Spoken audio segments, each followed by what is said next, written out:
What is up? Sorry, that was that loud. I am going to be working on stuff. Oh man. Okay. No, shoot. Dang it.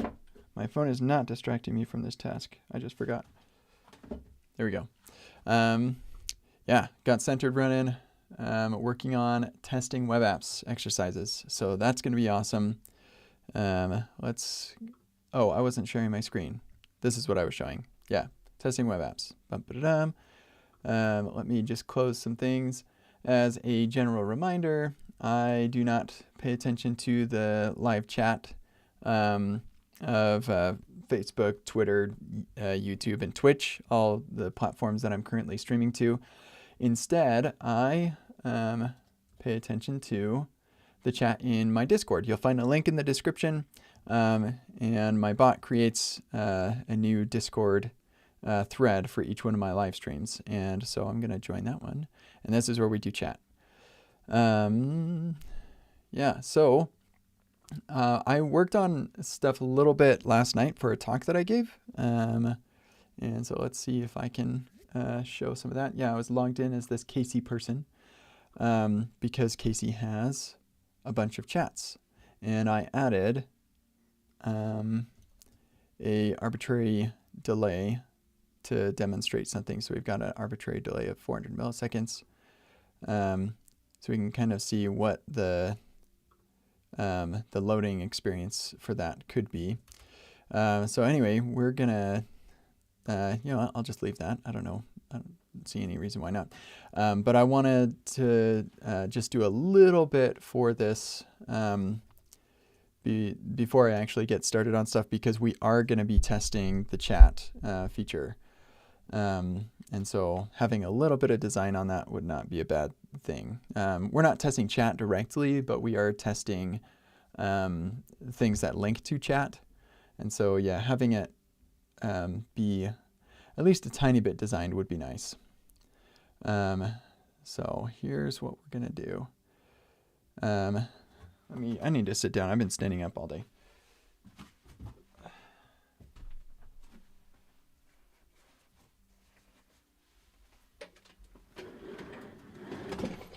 Okay. Not sure what that thing will do. I suppose you'd type a username. That would make sense.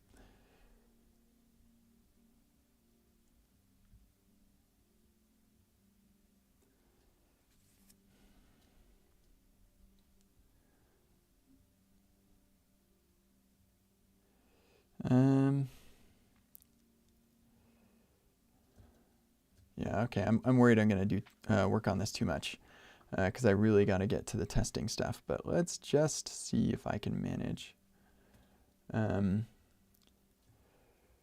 Yeah, so we've got our container.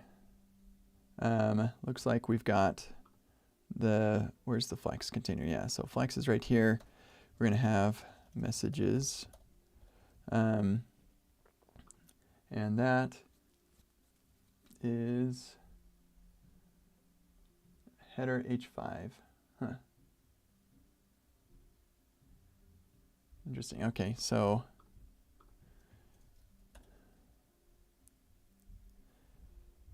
with a little bit of space around, 24 from the top and 32 from the left. But we can't do that for the whole thing because this needs to span across. So that's just going to be around this. 24, that's 6. Yeah, and 32 would be, that's 7? No, 8. Yeah. And then we do have a background. That's this thing. I don't know what color that is, so that's Night 500. And that is going to be the whole everything, yeah.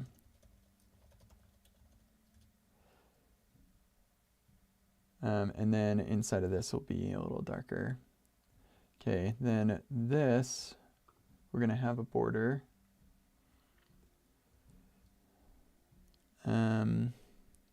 Let's see, let's put this in a div.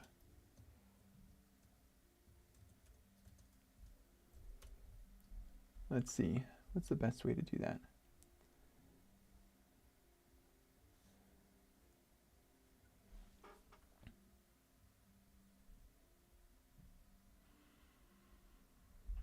I think maybe the best way would be to have the border be,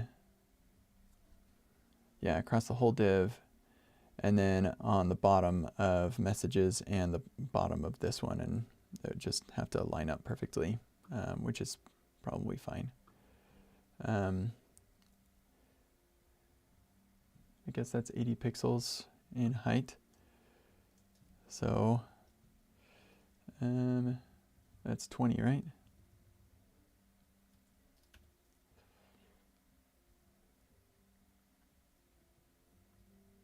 And let's see.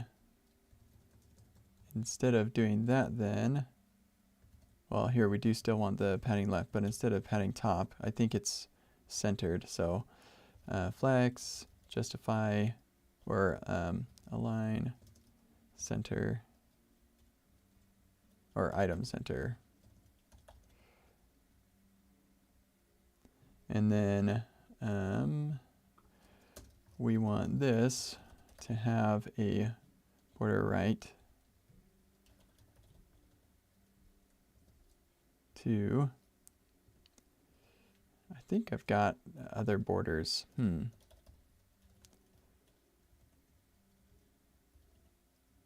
Yeah, see, that's what I've done. I just do this, and that's probably fine.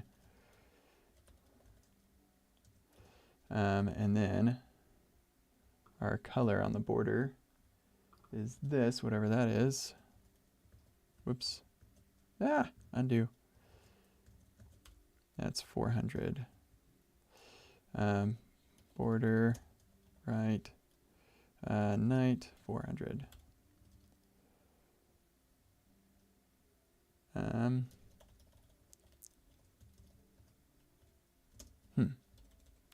Border, there we go. Border, solid. I feel like I need to do something else to make that border show up. Oh, I guess not. Okay, cool. Let's see, we want this to have a width of some kind. A fixed width even.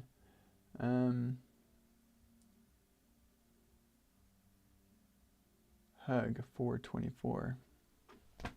I don't know what hug means in Figma,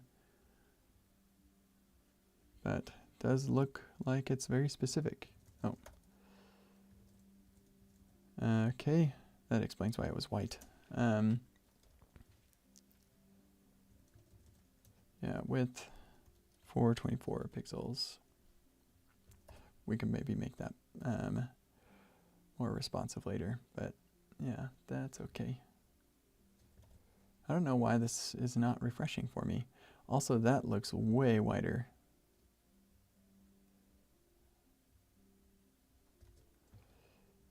Is that really how wide it is? 424 pixels? Okay, and then our padding is 12 on the sides and 32 vertically. And that's for the LIs because we need this to expand all the way. So our width here is full. And padding X is 3 and padding Y is, oh, I think I got that mixed up. I think this is 4, was it? 32. 12 and 32. 12 vertically. Yeah.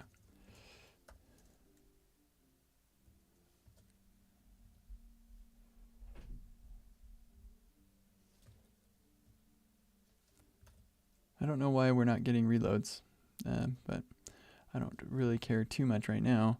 I just want to get this done. 80 pixel height on these. And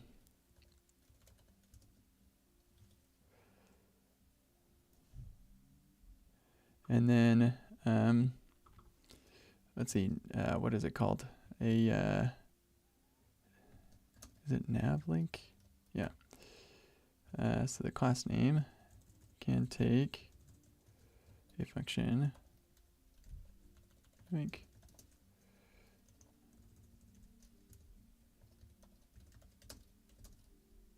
is active.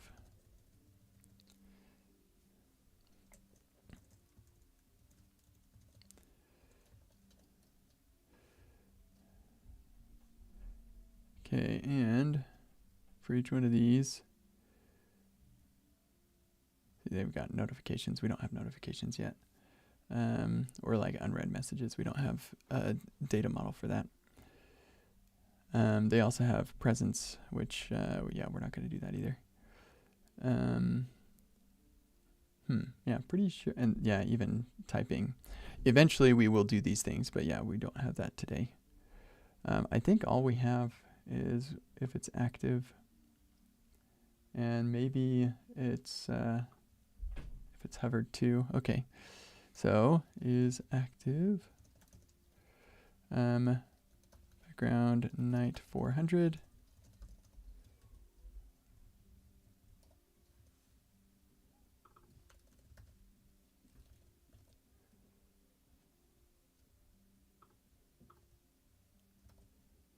Oh, there we go.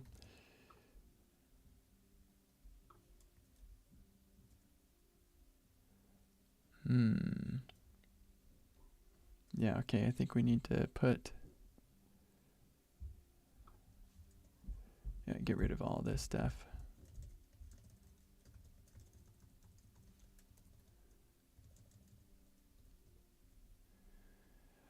And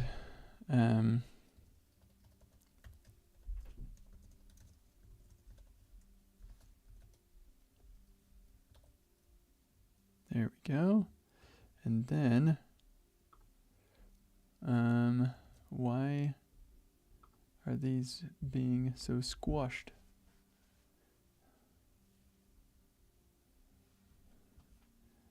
There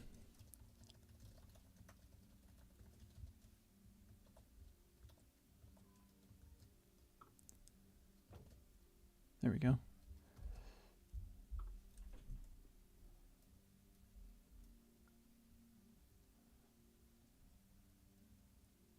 Yeah, I'm confused. Something weird is going on here. I don't think I should have to do that.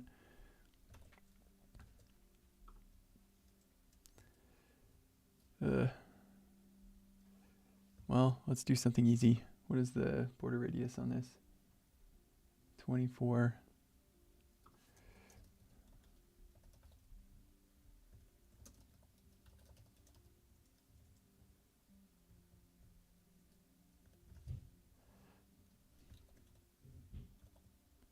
There, that's easy.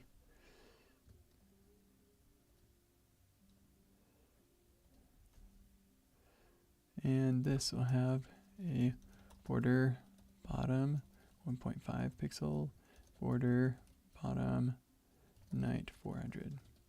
Also an easy thing. Come on, there you are. And then we will not have the search yet. We'll skip that. But we do want to have 24 pixels here. So that's 6.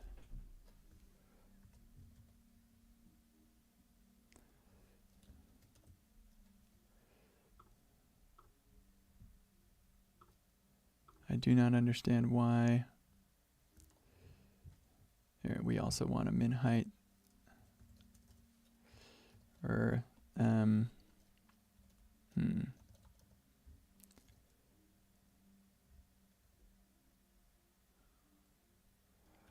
It's not quite. We want it to be equal to the height of the viewport minus how high or how far away it is from the top. So minus the header.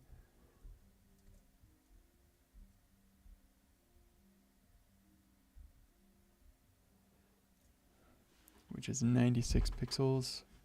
Well, we also They don't show the footer in the design, but we should keep that footer.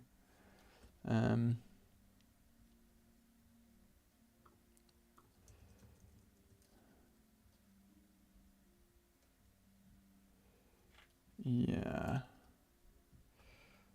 Let's see. What happens if we do that?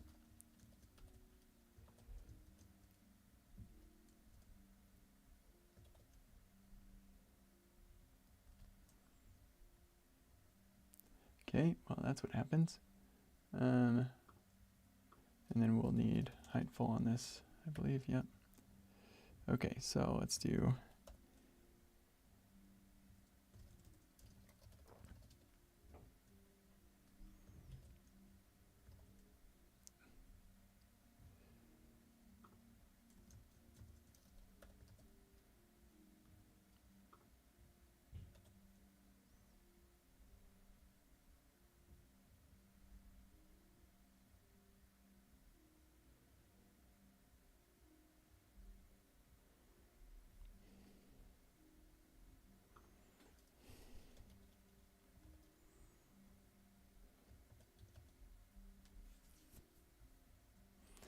I'm bothered by the fact that we're not getting HMR.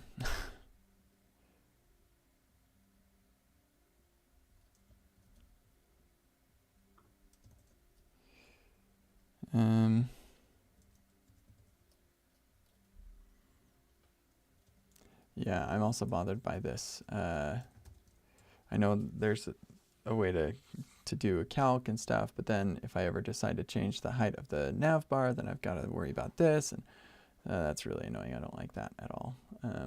But we'll just go with this. Let's figure out what's going on here. So we got width full. These are full width. This.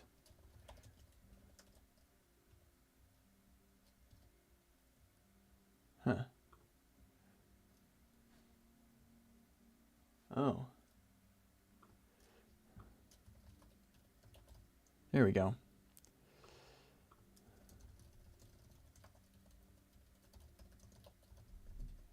That'll do it. Come on. What's going on?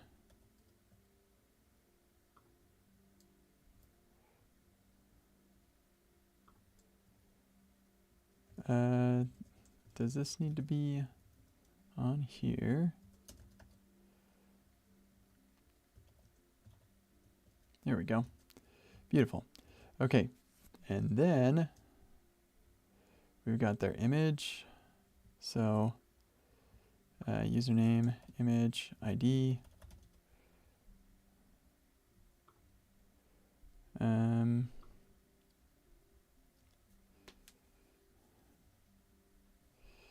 Yeah, this one's tricky. So they didn't design for multiple users in a single chat, but it totally is possible.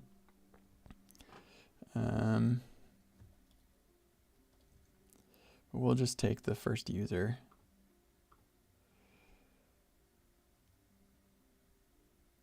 Let's see. Yeah, so it's going to be a flex of the image, and then this stuff, and then the time.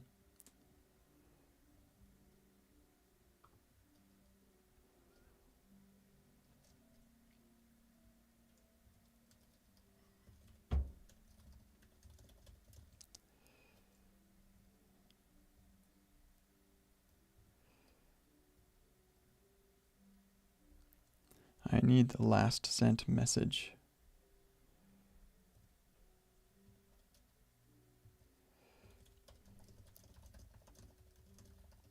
Come on, Copilot, can you help me with that? Take one? I guess probably.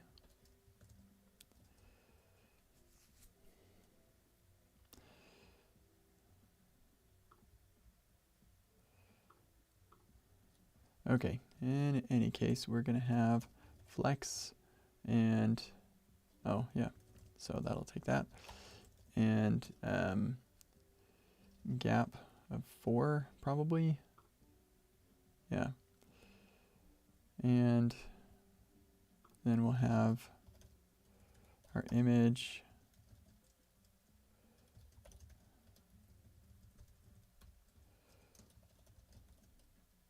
get user image source, chat users, no,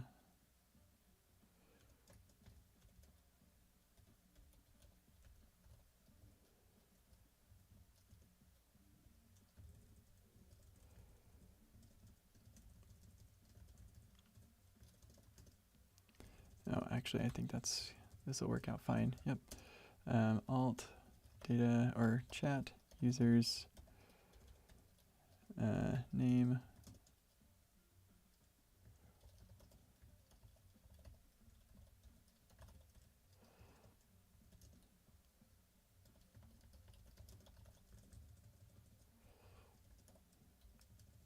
No, that's not possibly undefined. It's this.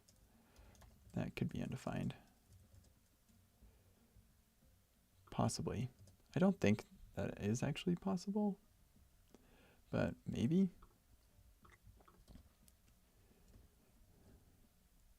The shout box, I don't know what a shout box is.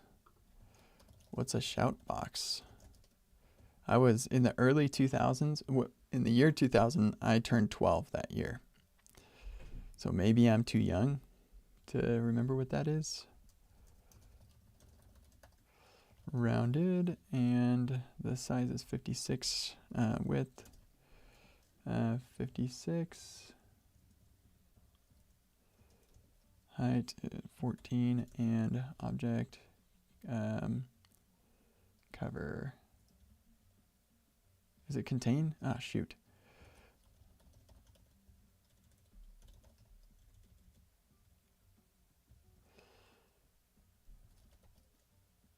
I did this recently.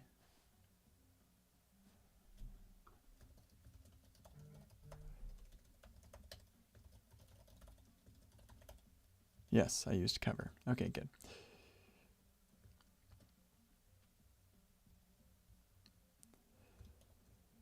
Oh, and this will need to be align or items center and justify start. Makes the most sense there. And then this will be flex with a gap of 2 probably. Nope, a gap of 1. Flex column and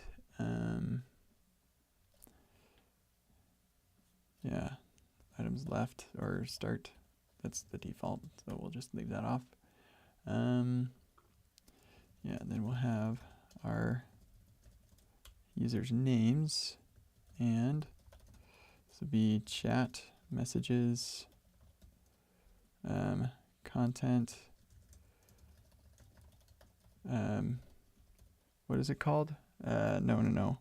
Clamp.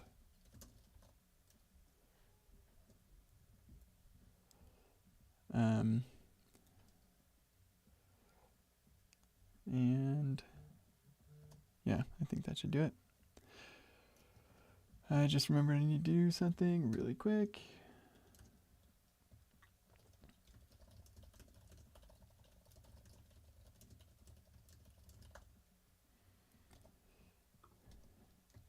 There are embeds users could use to leave a message on a website or reply to others. Oh, that's fun. No, this is like an actual chat with other users on the platform feature.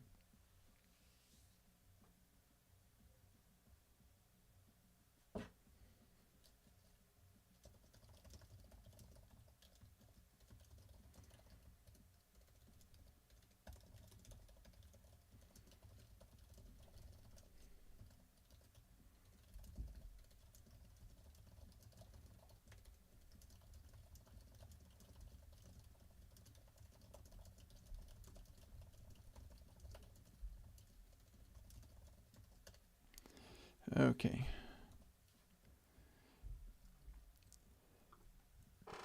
And I think this is, yeah, it's bold.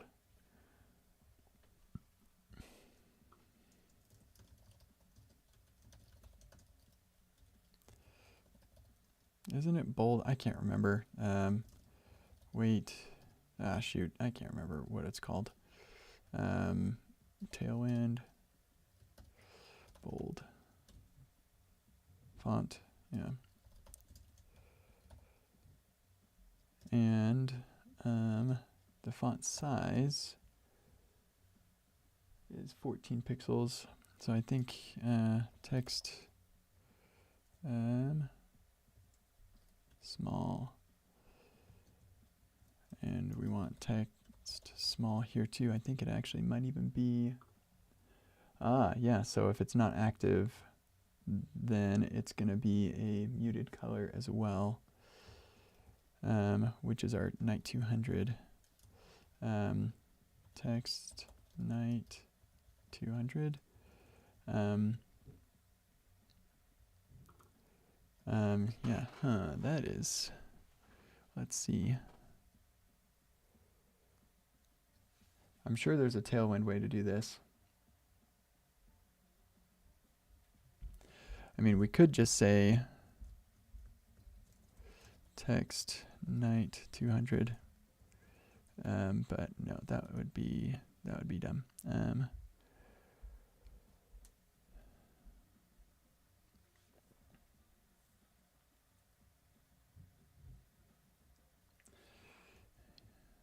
Man, I don't want to have to do this this way.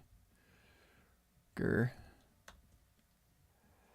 I could make it a separate CSS file. I could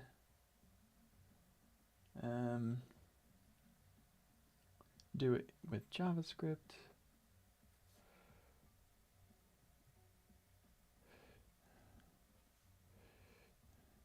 I don't want to have to do it with JavaScript.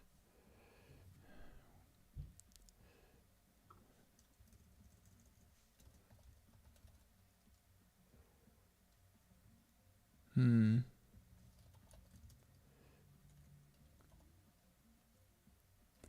pretty sure there's a way to do this with the group thing.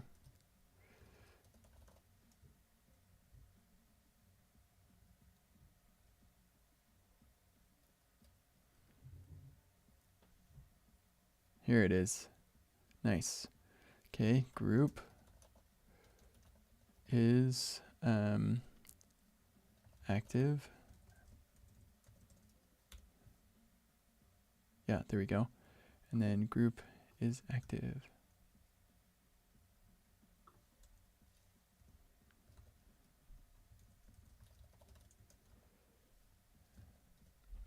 So when it's active, it's just a regular white. Sweet. All right, let's see what that looks like now. What? Well, we messed that up. We need to overflow for sure.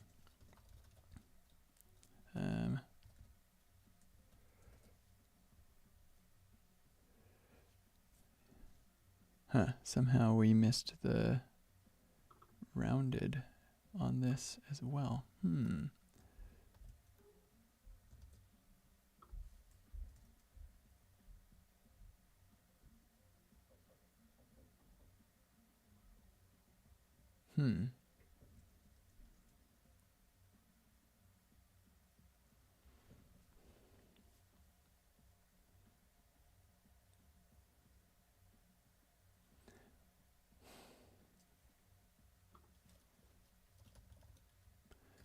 That's interesting.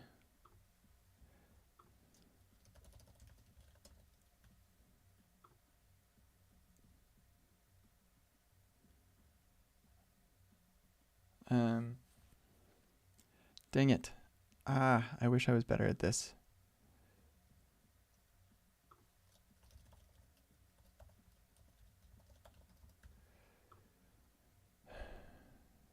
So this needs to be 100% minus the messages piece. I feel like there's an easier way to do what I'm trying to do here, and I just don't know what it is.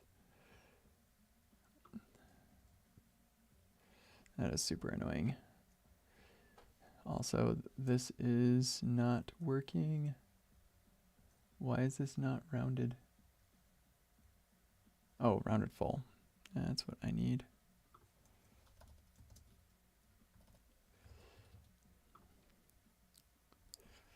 And here, I'm going to restart the server. Something changed at some point to mess up live reload. Okay. So something weird is happening there. And these are not side by side. Flexed. That should fix that. There we go. That's better. Still, the scroll is a problem. And also this is not getting the group is active.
That is very interesting.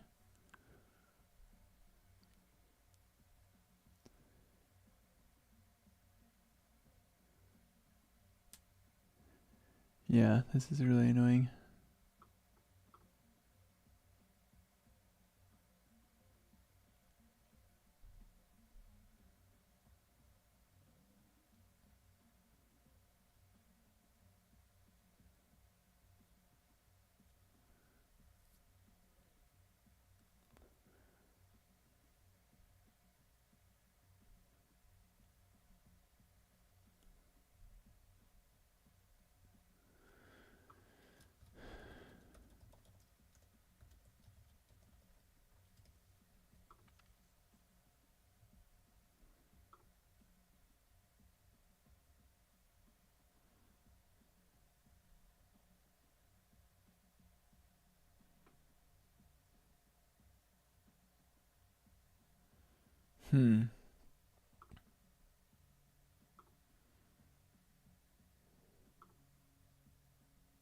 Oh, I need a colon. That's what's going on. Why didn't anybody tell me? There we go. Now we're talking. Yay, and we got HMR going again too, so that's good. And line clamp works. That's so cool. All right, then we have one last thing, and that is the time. And that's, yeah, we're not going to do the unread messages. We don't have the data for that yet. Yeah, so here's a lesson for you. Never format date in the UI. Almost never. Here, this is saying yesterday and stuff, but yeah, let's see. Format, let's see, npm format time. Oh, hold on a second. There's a what is it called? Yeah, date functions. I think I've already got date functions in here anyway. Yep, there we got them. Man. Okay, let's see. What is the word I'm looking for? It's like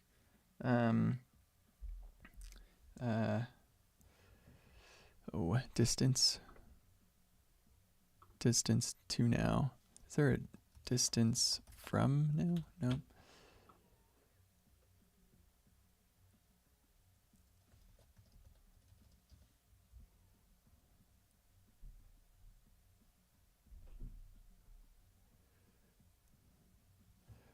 Okay, let's try this.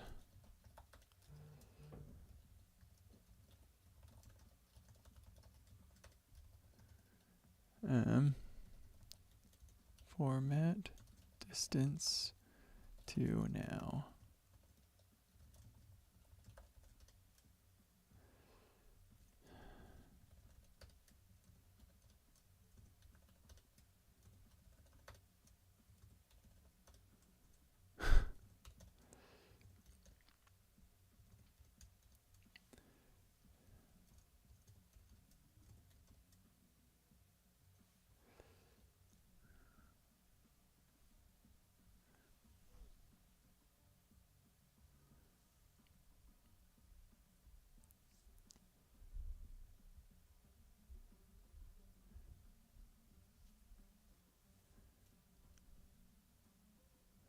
Well, let's start with just formatting the date itself. So here's what we've got to do.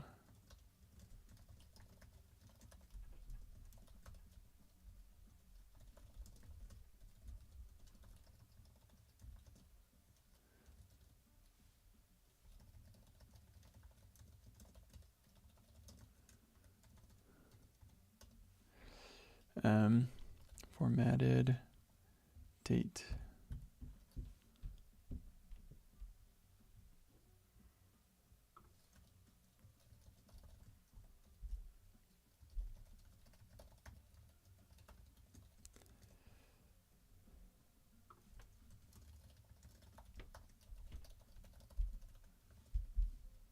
And is it? Yeah, it's always going to be that color. And I think actually that is not the color it is. Yeah, it's 300.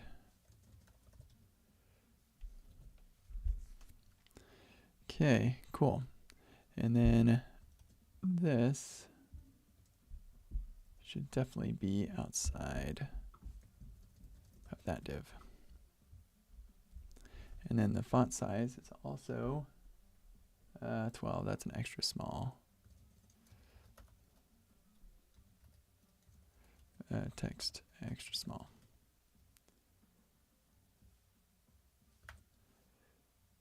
Okay, great. And then how we format it.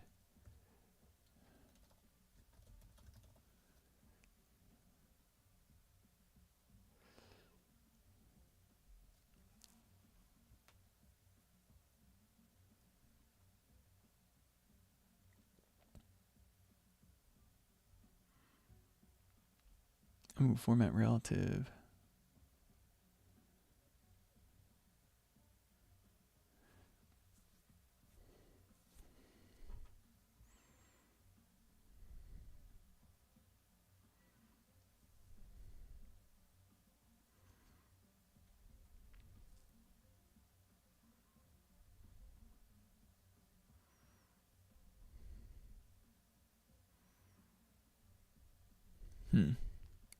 Nah. Do I have a format date already? No, okay.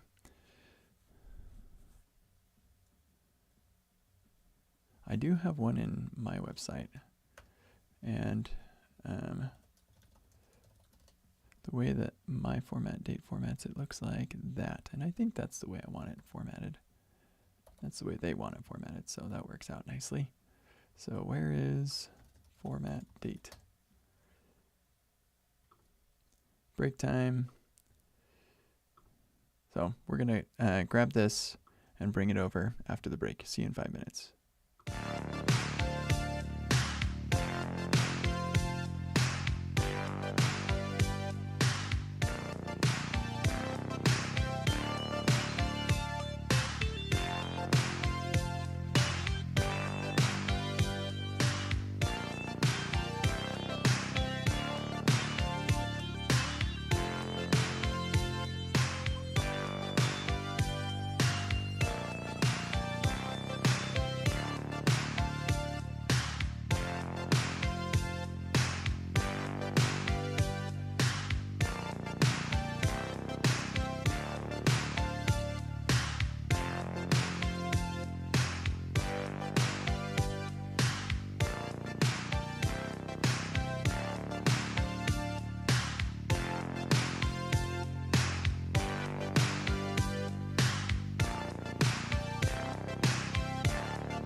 Okay, so coming back to this, gonna grab the format date.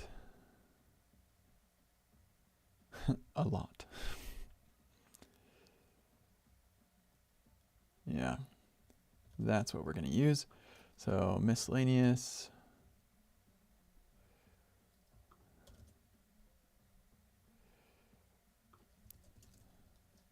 Oh, that's gonna be an export. Date functions.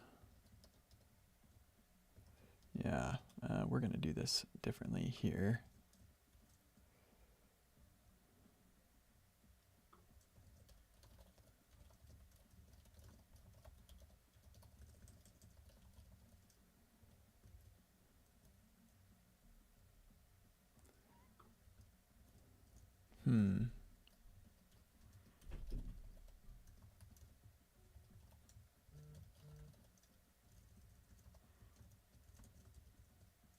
Heck with that. I'm pretty sure it should tree shake out.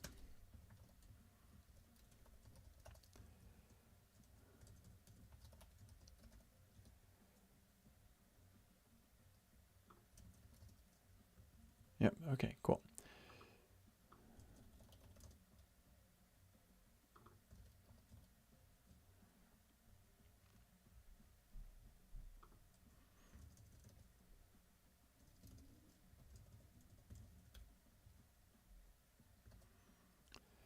Okay, great. So now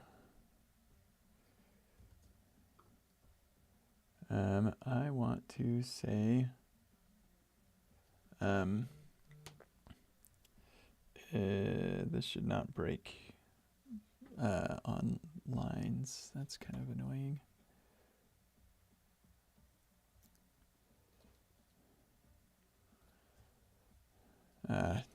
Okay, there's an easy way to do this. How do I have a child of a flex container. How do I make sure it doesn't wrap on word breaks?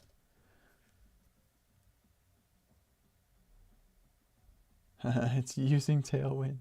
Oh, no, it's not. White space, no wrap. There we go.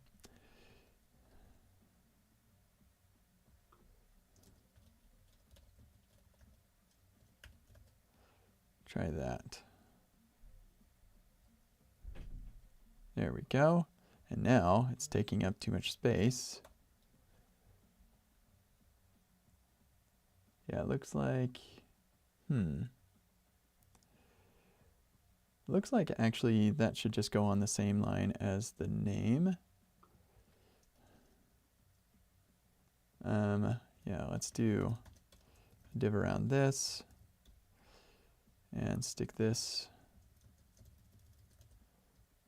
up in here. Probably don't need the div around that. And then class name, flex, justify between, and that might be it. And this needs to go down here.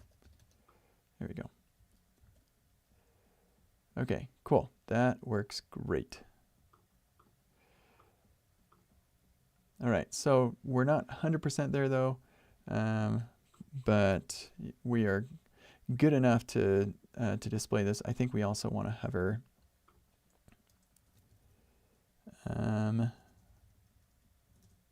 Hover BG night 300 maybe.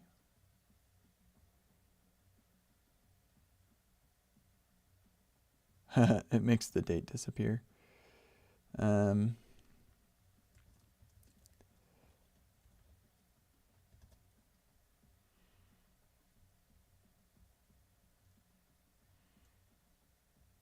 Yeah, that is what the background is.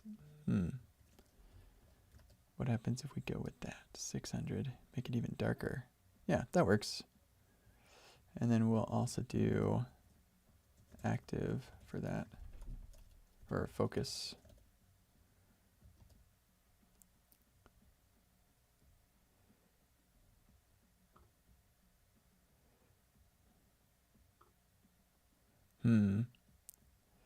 Unless it's active.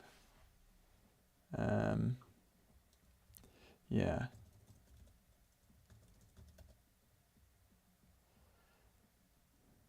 Great.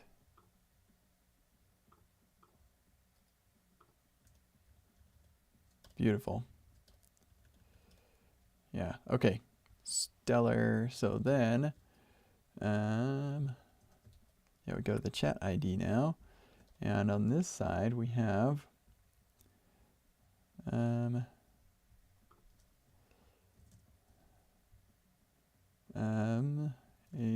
div. Let's get rid of the details thing. That was temporary. This says data chat users. Let's do that listify thing.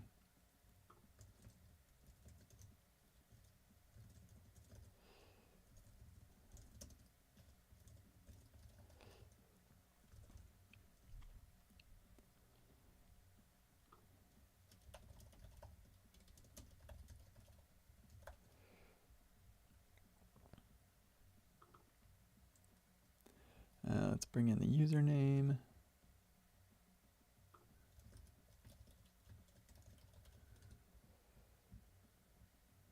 Okay, and we also have image. This will be data chat users at 0 image ID and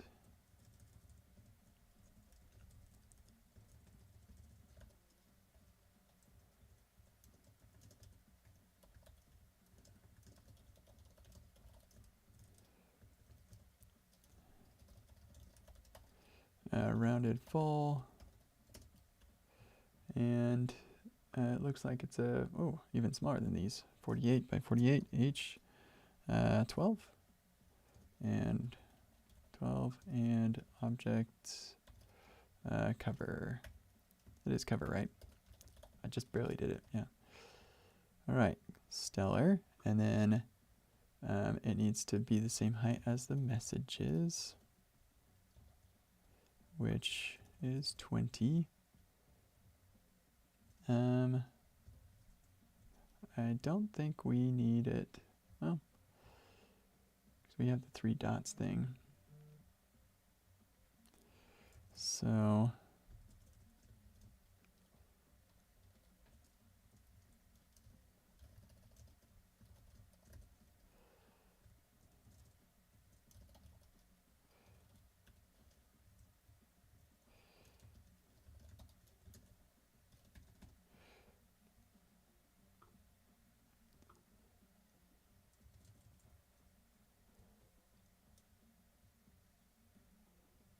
yeah, okay, let's see what that does.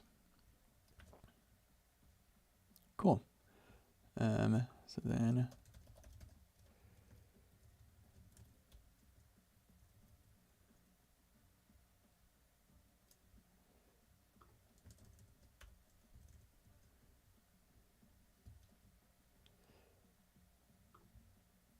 yeah, 32, and that's 32, so that works. And I feel like there was another thing I wanted to do. Yeah, we need to make this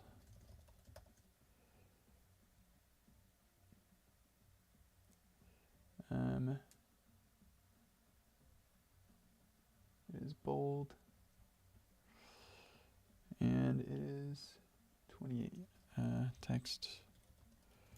And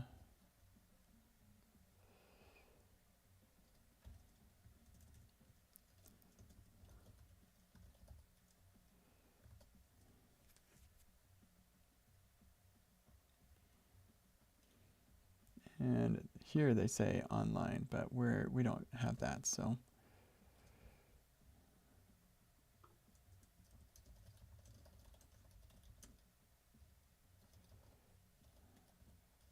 I think it's probably more than just 2. That gap, yeah, it's 4.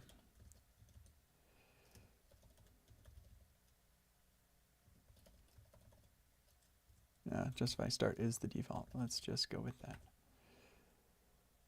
Okay, and I feel like that font size is too big. It is 20. Is this 20? Yeah, it's 20. Okay, cool.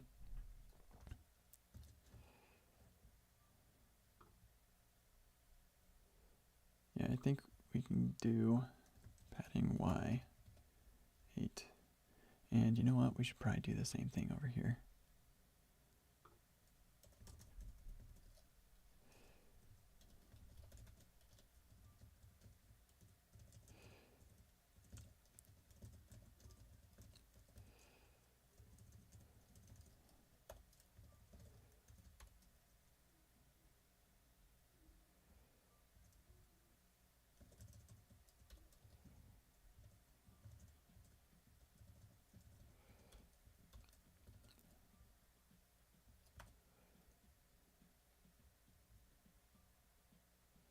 That is padding X for sure. Whoops.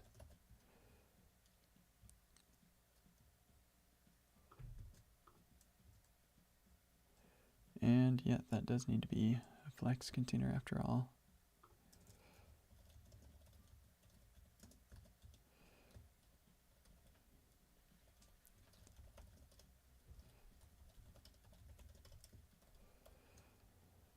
Okay, and yeah, okay, great. I feel like that is more padding than I wanted. Because we've got a gap here. We don't want a gap. No gap.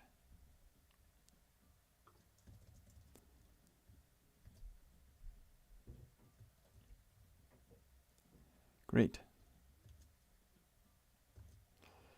And now we're going to get rid of this ...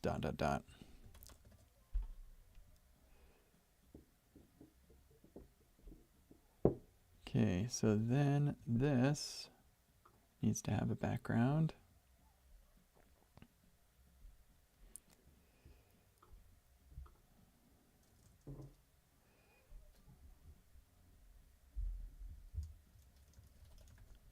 Hold on a second. Yeah, see, it's not just a UL. How do you do stuff like this? How does Discord do it?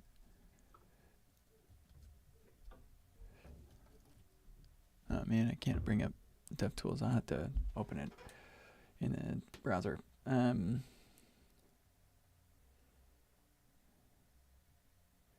you render a non-list item in a UL? Here's what we're going to do. We're not going to finish this design.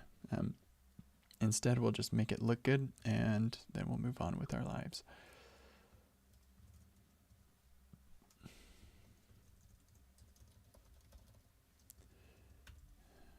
I don't think it's a Knight 700. Yeah, it's a 600.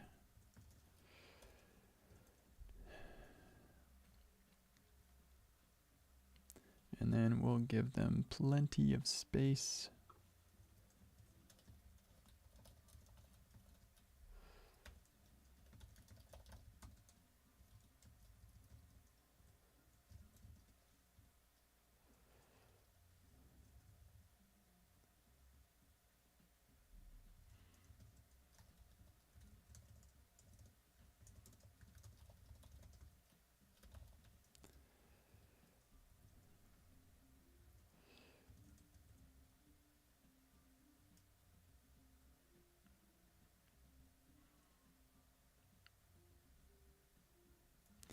Okay, and then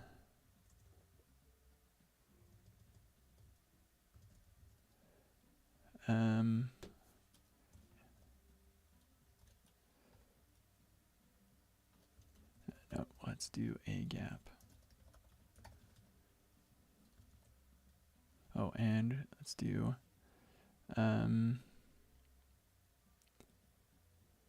yeah, padding of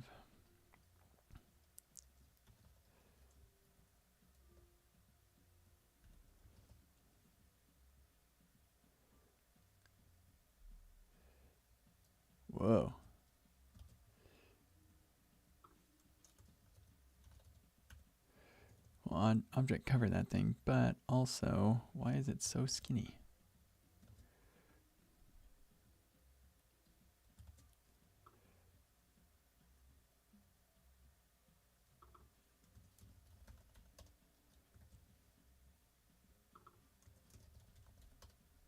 Yep, that's what it is.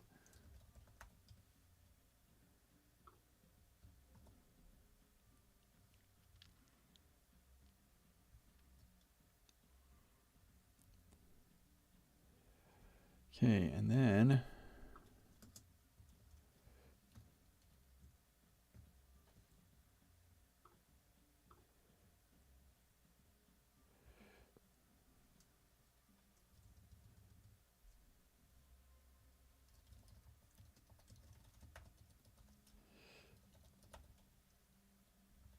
is it 400? I think it might be 500. Yep.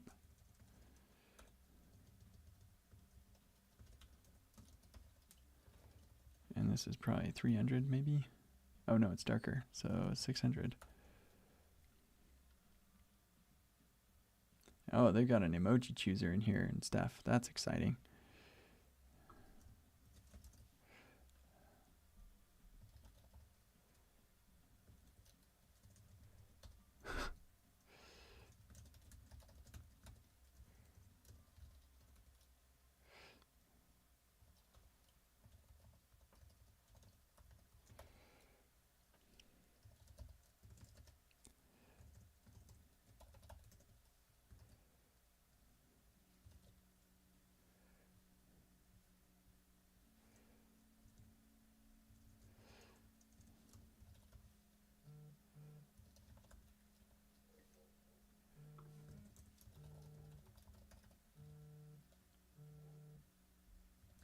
Sure. What does that do, Copilot?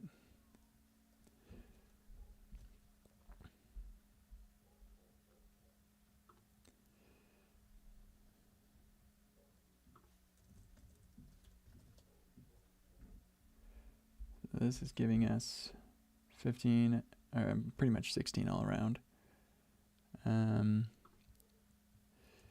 Yeah.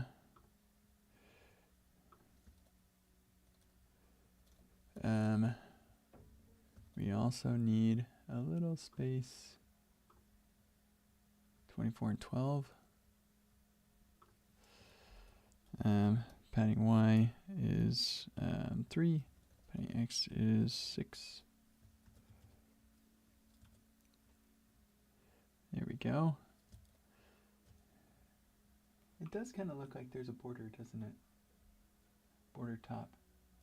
Teeny tiny. And it's our 4:9 yada yada.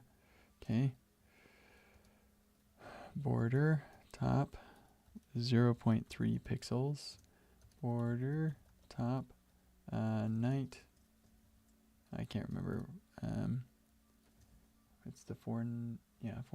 That's 400.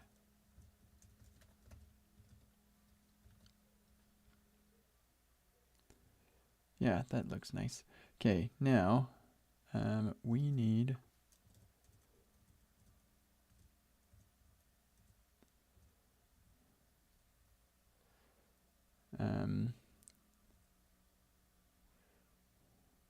okay, so what I need is for the message thing at the bottom to go all the way to the bottom. Yeah, okay, so we're going to need to wrap this in another container. And this is a flex container, flex column, and justify between. And now this is a flex 1. Almost, not really, no, dang it.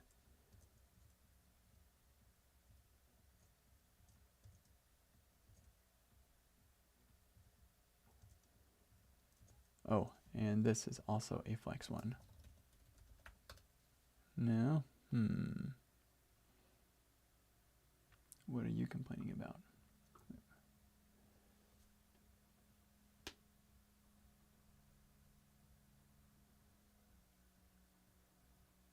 the display block property on the parent element.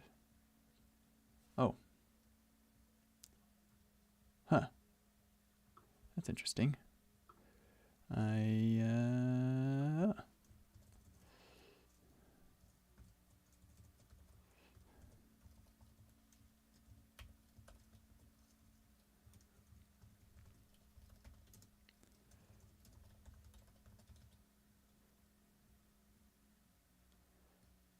And then, yes, this needs flex 1. Go, come on. I'm missing something super simple, I'm sure.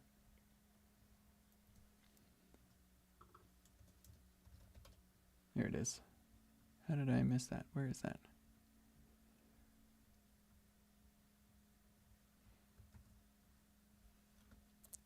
Is that up here?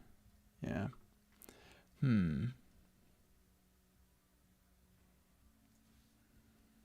Interesting. Yeah, I don't like that.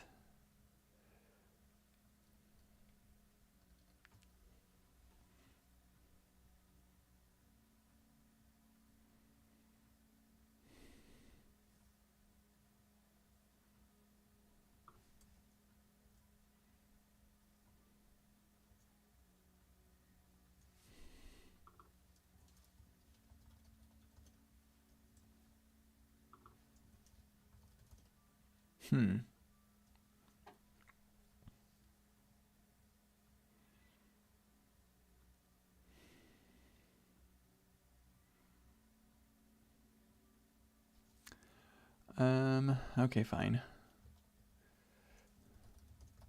I don't like that at all, though. Right. Then let's add a gap. Yeah, 3.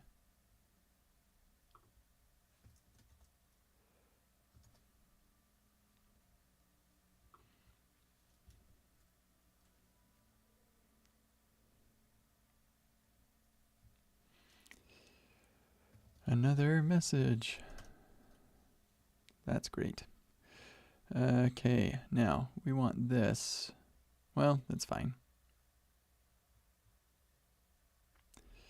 Yeah, I gotta figure out how to deal with this nonsense. There's gotta be an easy way to do that.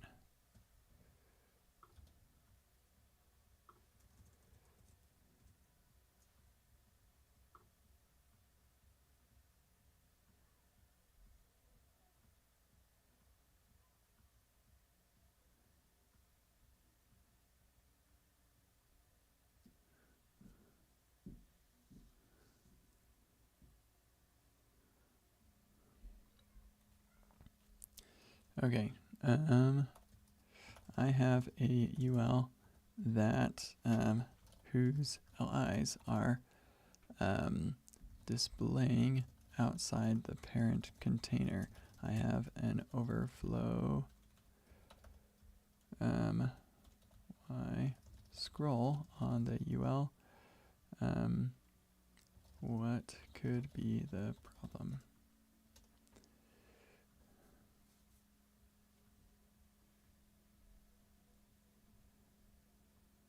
The parent does have a fixed height.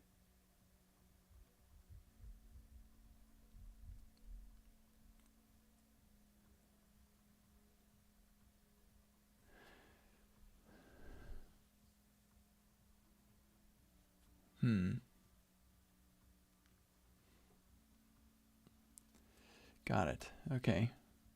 So if I have a height of 40 pixels, then it will work.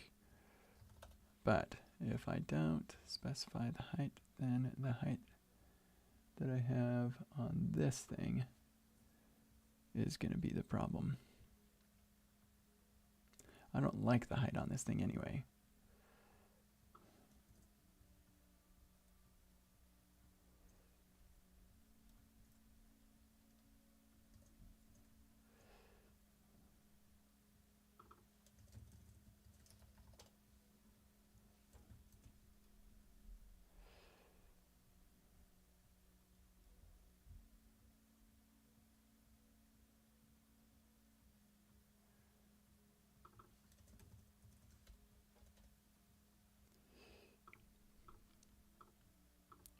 Yeah, see, the thing I don't like about this is that as the messages grow, this thing changes.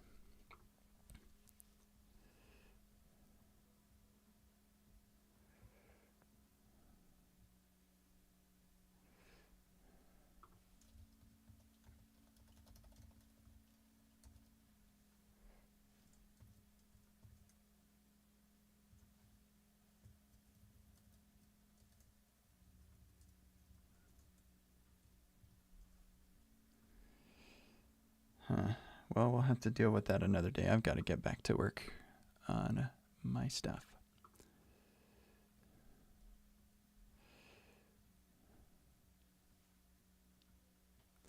Yeah, it doesn't look half bad. It looks partially bad, but not half bad. And that's all that I need for now. On top of that, we even have pending state, so yoink. And if I hover over, we've got prefetching, so that was easy enough to keep around.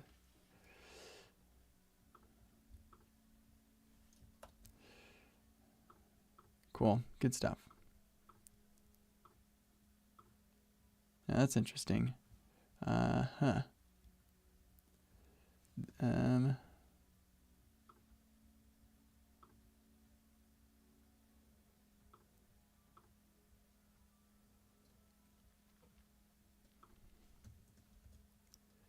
Let's do this.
Great. That fixed that little issue.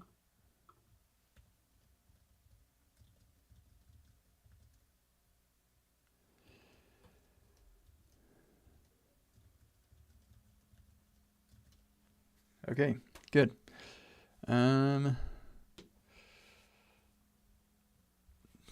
It could be better, but it's good enough. We've got to get back to working on the workshop stuff.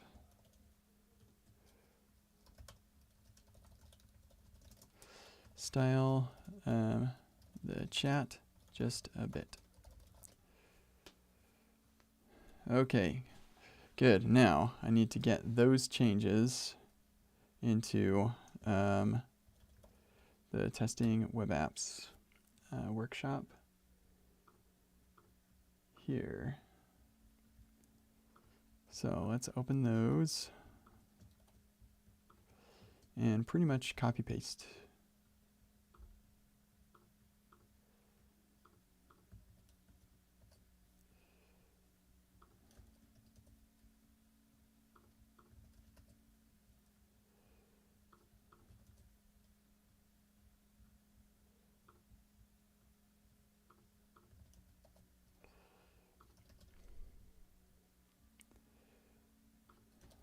Okay, great. And we'll just do that here too, just because it's easier than the alternative.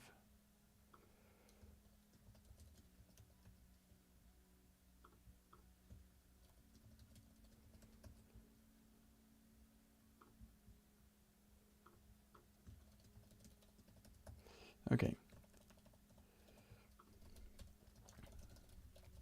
Bring over styles for chat.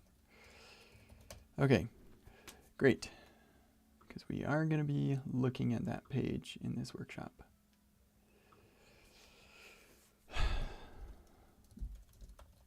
Now, if I recall, did we get this? Oh, sweet, the action passed. So great. We have 2 commits called init. Oh no, we just ran validate twice for that. I don't know why. But yep, the whole thing ran. Hooray. Good stuff.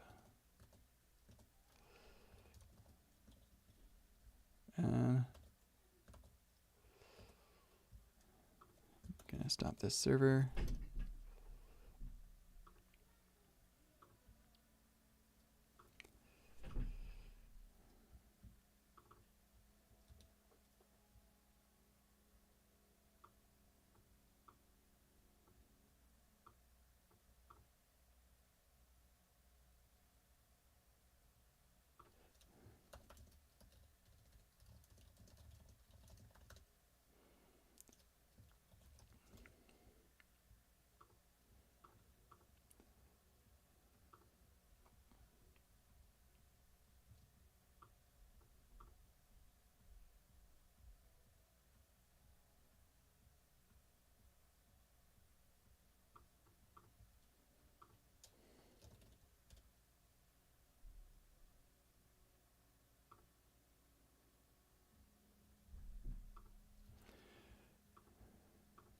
Okay, good. Now for the tough part. We've got to decide which tests I want to include and which I want to exclude as a part of this. And as well as like what what are we going to include and exclude from the what is taught and what is provided. So typically I've started with lower level tests first, but I think I'm going to start with a higher level test and go to lower level tests. Lower level tests are just easier, but I believe that when you're adding tests to a project, the biggest bang for your buck is a higher level test. So that's why we're going to start with that. So with that in mind, where's my outline? Or here, I should just make a notes. Notes ignored MD. So we've got topics, learning outcomes. Learning outcome would be how to write a basic playwright test, or EDE test with playwright. How to write an authenticated end-to-end test with playwright. How to write a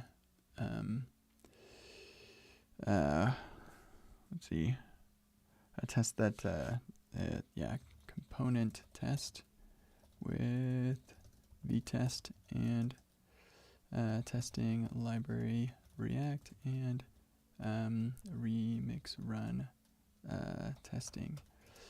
How to write a unit test with vtest. Those are all the learning outcomes. Let me double check. They should be.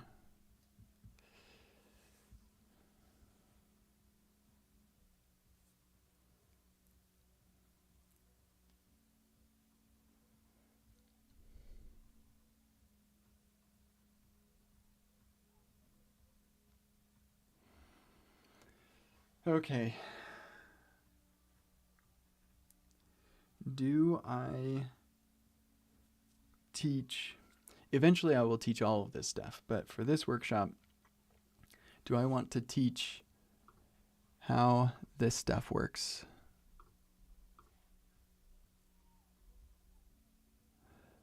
Some of this stuff is like tutorial type stuff.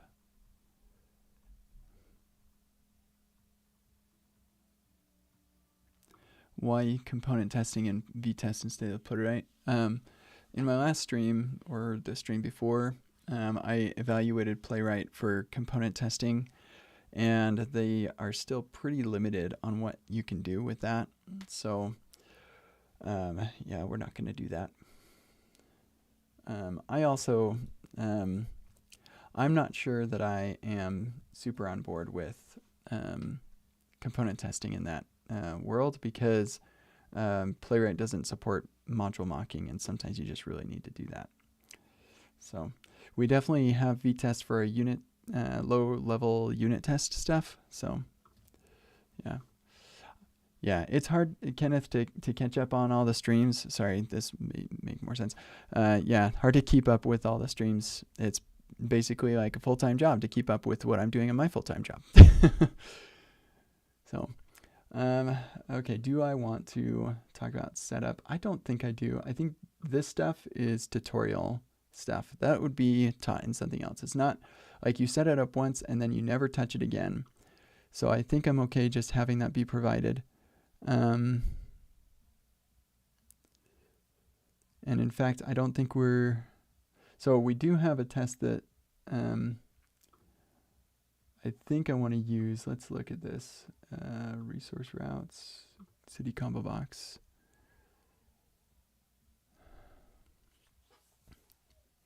This test is pretty rad.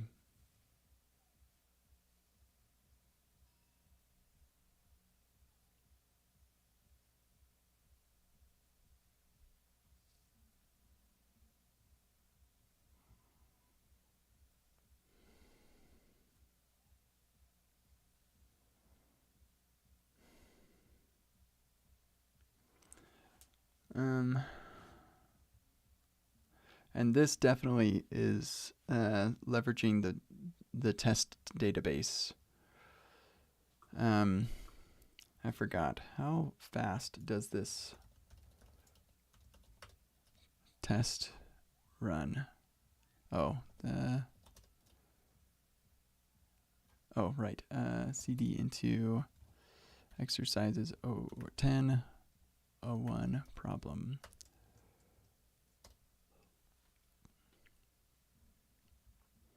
Well, that's interesting. Oh right, I need to reinstall dependencies.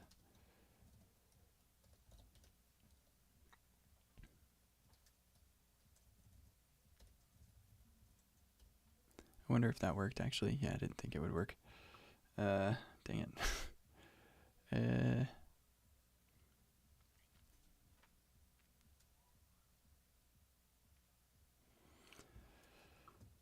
Oh well, whatever. I'll deal with that later.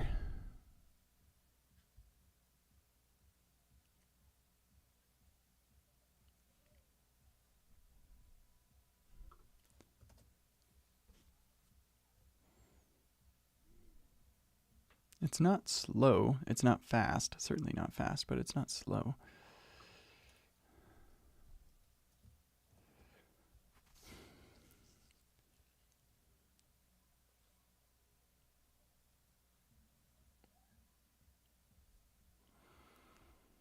I didn't say anything in here about...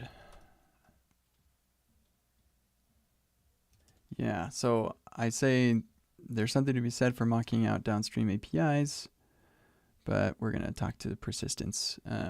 So yeah, I definitely will have a workshop that involves mocking out third-party APIs, but this is not one where we're going to... Well, we do actually. We mock out the email third-party API. So, I'm just worried that this is going to be too much stuff.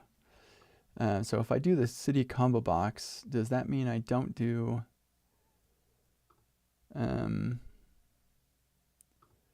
the setting or profile shared thing? See, we've got a setup function here and everything.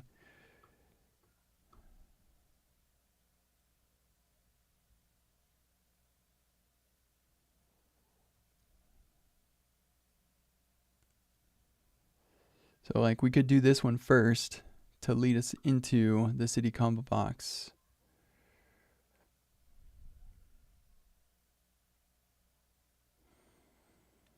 I just look at this test and I think that's like 3 exercises. And I look at this one, that's at least 2.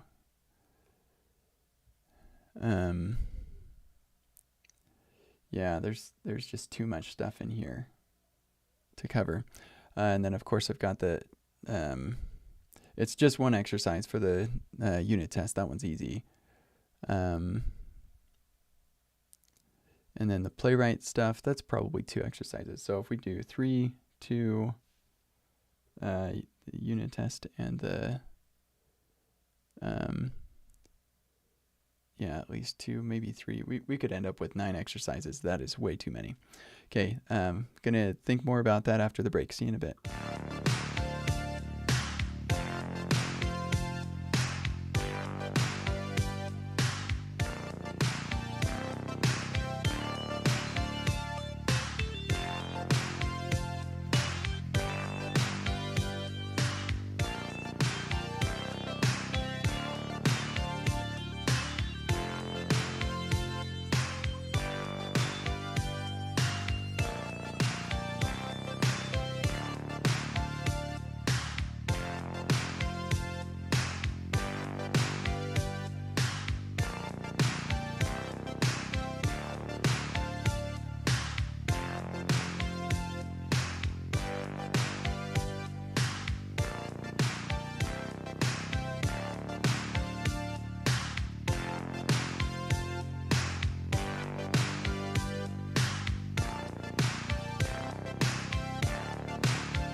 Okay, let's rock and roll.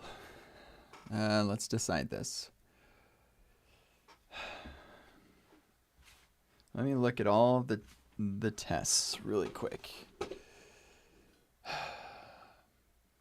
All right, so if we say we're going to start with the onboarding end-to-end tests. I think that's the one I want to start with. Settings profile. This is like our authenticated end-to-end test where we use the login utility and stuff.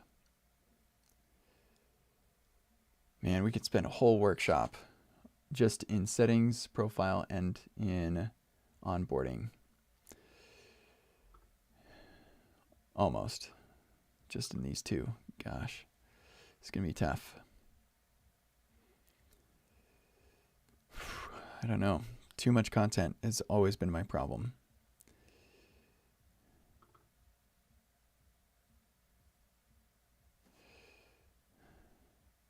Yeah, the onboarding process, you have that extract URL from the email, which is fine.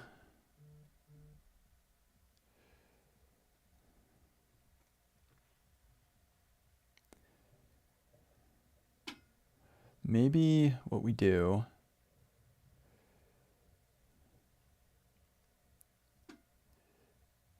we log in as an existing user. So we don't do this because there's like tons of stuff in here that is just like some of this stuff is just busy work. Like all this stuff that would take somebody 5 minutes to kind of figure out, and there's no real learning outcome there. So maybe we have this in place, like it's there already, and they are just tasked with adding this test. The reset password also is a bunch of work that doesn't have a lot of new learning outcomes.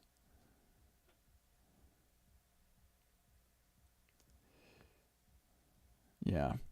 Okay, so if they just add this one test, that'd probably be okay.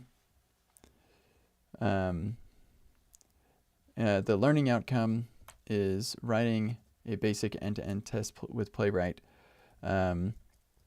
We can start by having them say, hey, go to login.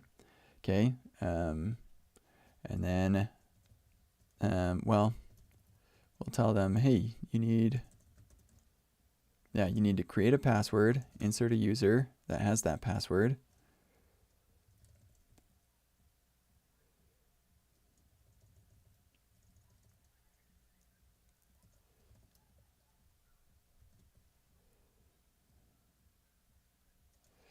And actually this could just be user.username. Boy, I hate doing that though.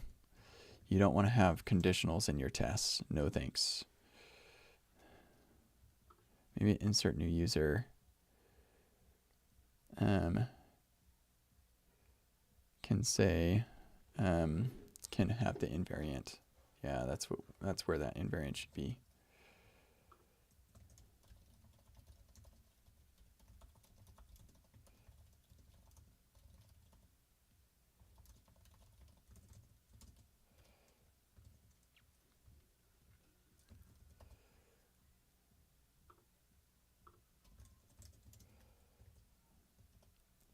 So then we don't need that. No, hold on.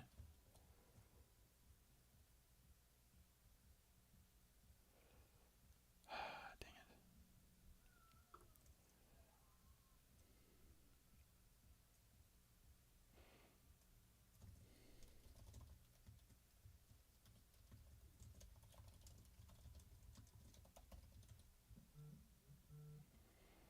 Yeah, it still doesn't like that, does it? That is annoying. Okay, fine. That's just a normal part of living in this world. It's having to deal with TypeScript not being smart enough. So that's fine, whatever.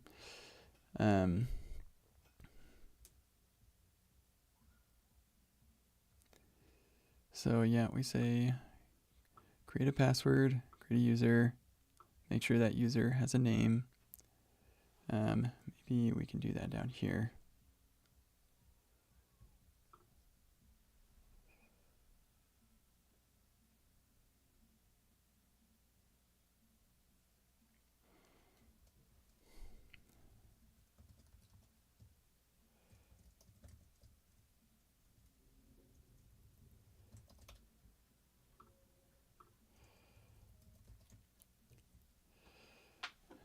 And then, yeah, go to login, fill in with the username and the password, click on login, expect the page to have the slash,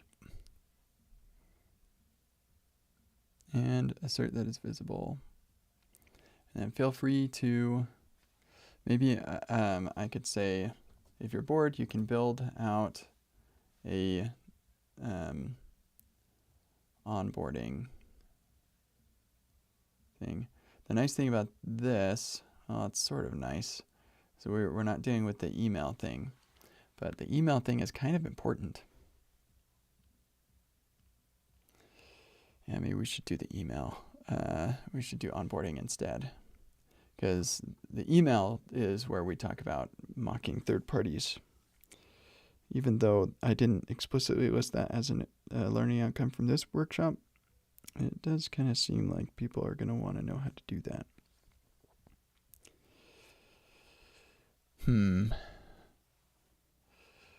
So then if we do this one instead, we say, okay, create a first name, last name, a username, to create a login form. And then go to the home page, click on the login link, go and verify you ended up on login. Then click on the create account link. Now you're on sign up page.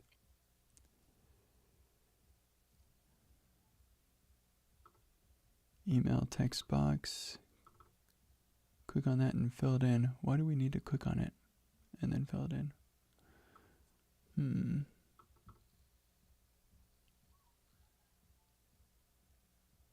I don't think we should have to do that. I'll look at that later. And then, because I'll want to double check that it works. Click on launch. Expect that it's disabled. And then verify, check your email shows up.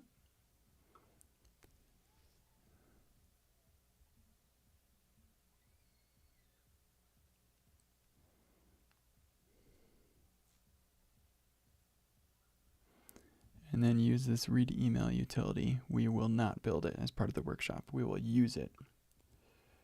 All that does is reads the fixture. So I'll have instructions that explain what all this stuff does. Read email for the email for this user.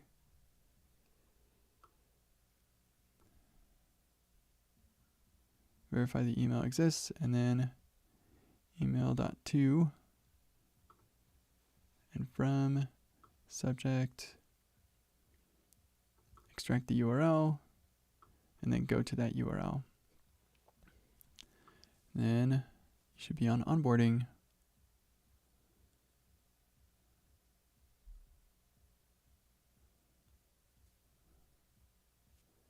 I think I can just provide all of this stuff. Say, here, we gave it to you. Create account.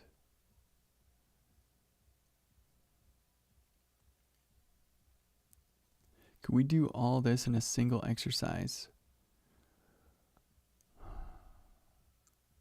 Each exercise is like one learning outcome. And the learning outcome here is write a, how to write an unauthenticated playwright test. So one that does not deal with authentication.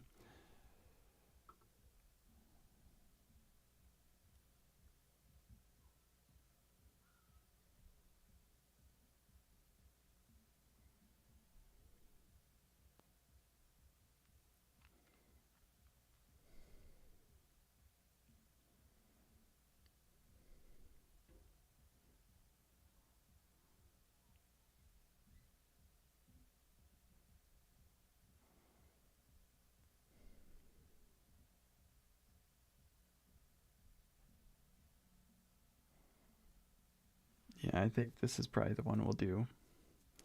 And then we can say, if you want to, try logging in as an existing user and resetting your password. And those I will do in another workshop. I think actually what's going to happen is this test web apps workshop is going to turn into like 5 workshops or more, maybe 6 or 7. And we'll just take the initial workshop that I'm presenting in 2 weeks, 2.5 weeks, and expand it. Actually, 3 weeks. I've got 3 weeks. Yeah, just take every exercise and say, okay, now we're going to teach more about that and turn that into its own workshop. So the work that I'm doing now will still be relevant for that for sure. Sorry, I just got distracted by something. Okay, so now that we've decided that, this is our onboarding test. And that is one exercise, probably 5 parts.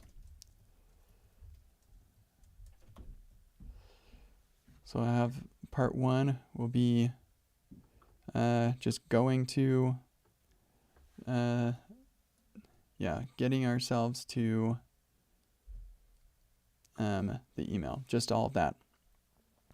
Yep, right here.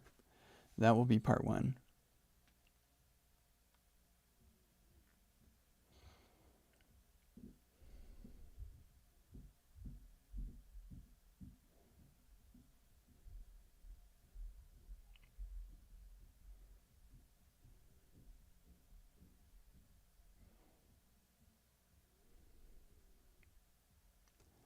Thinking that the disabled state, this thing, we're not going to do that.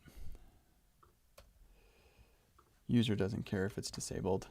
It's not super critical that it is. I mean, it sort of is. We don't want them to submit it a bunch of times, but it's not something I'm going to test. So, yeah, I really got to figure out this email text box click nonsense. So,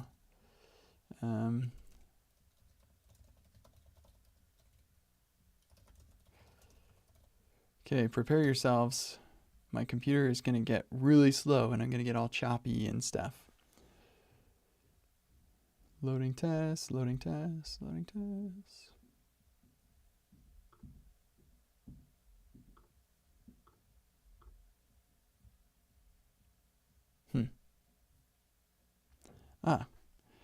Yeah, that's interesting.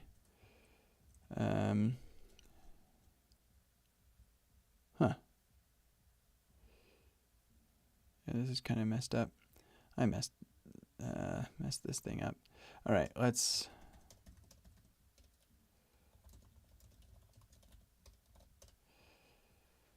try and install again.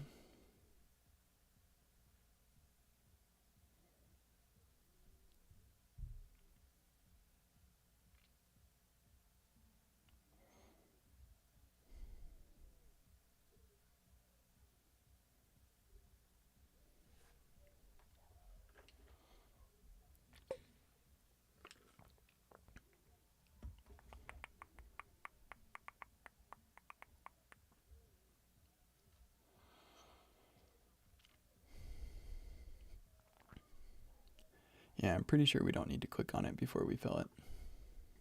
I don't see any reason why we would need to do that.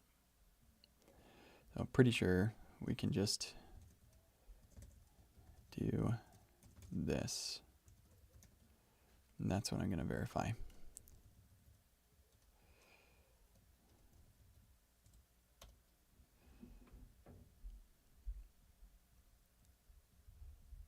Okay, here we go. It says there are no tests. Well, great.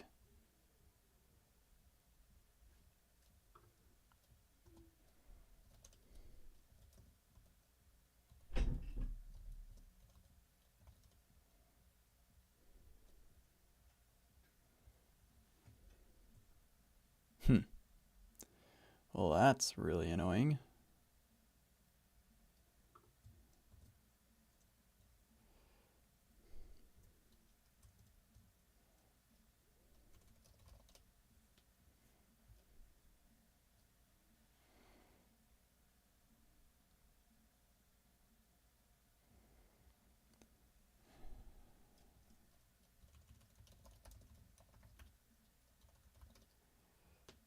Maybe that'll fix it. It's still saying no tests. Am I not in the... It's right there. There's a playwright config right there. What's going on? Man, what a pain. All right, what if we tried this?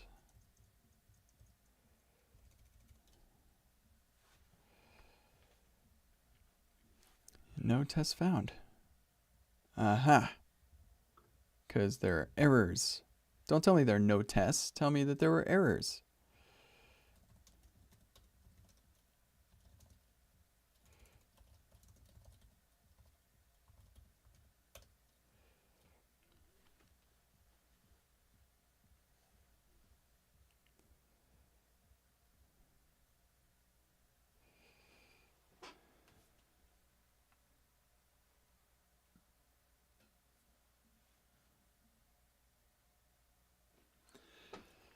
Okay.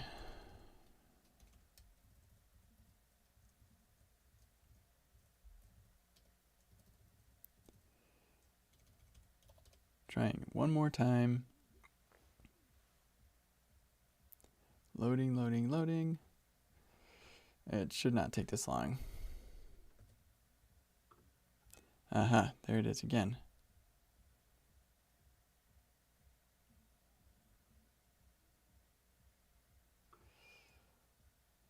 Huh. Oh, I know what's going on. I forgot to run the whole setup script. Wait a second. Oh, it's right there.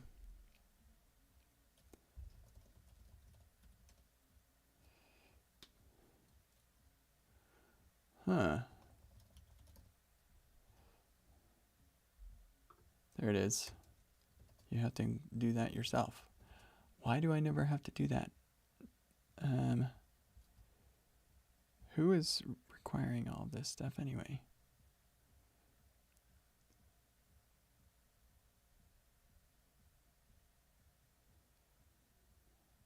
Yeah, it shouldn't be requiring this anyway. But whatever.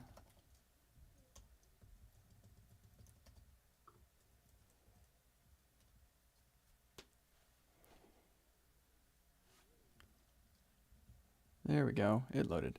Great. So now let's just do the little verification I wanted to make sure that, yeah, that works.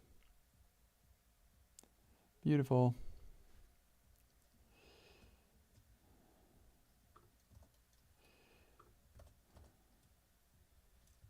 So we'll get rid of that.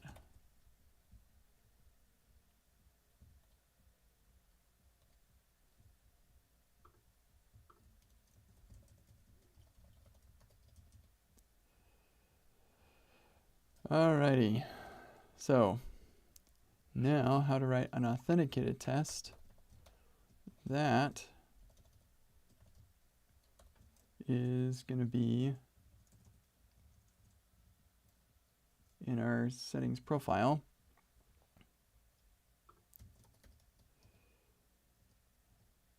We've got 5 tests in here. Yeah, certainly not going to have time to write all of them. I just realized I'm wearing my Playwright shirt today, and the green in the Playwright logo makes it look like I've got a hole in my heart. Okay, create user, create contact info.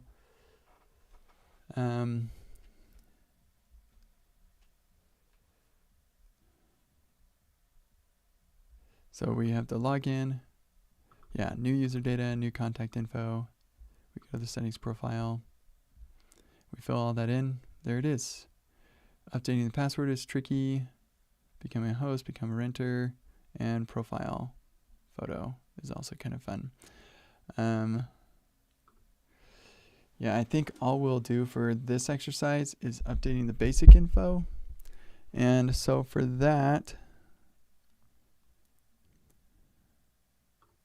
do I want to have them write the login function?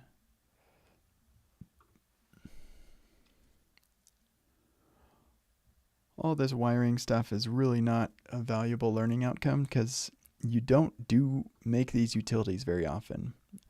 It's enough to see that it exists, and then be able to reference it later. So there's not really a key learning outcome there, other than I learned an API that I could reference at any time. It's not that useful.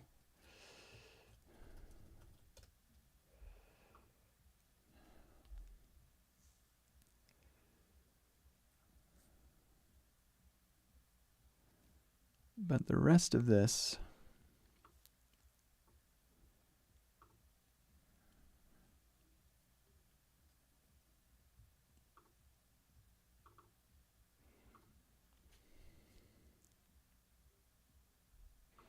kind of feel like this should probably be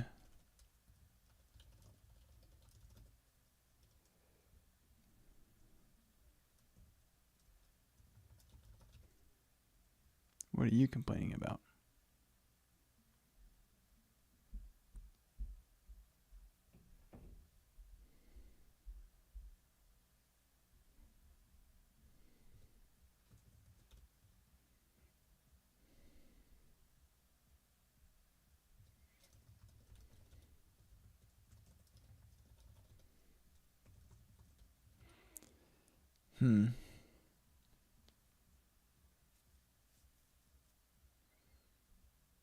That's interesting. So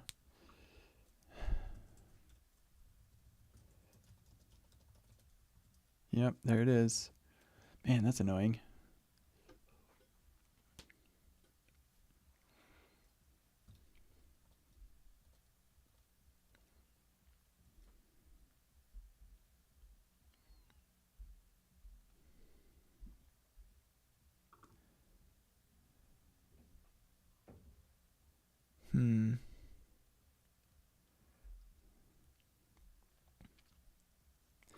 Okay, let's back this up just a little bit. Put it right back where it was before.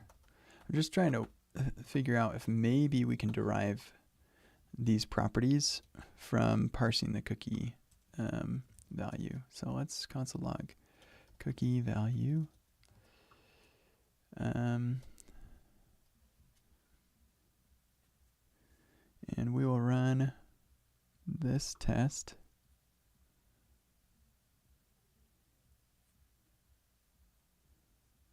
Console. Log.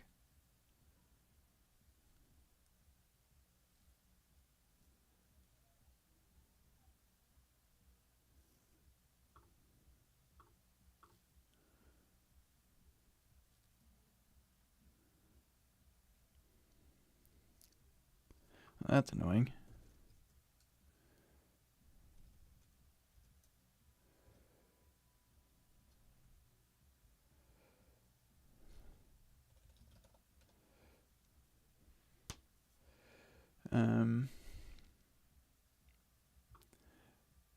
Where do I see those logs, I wonder?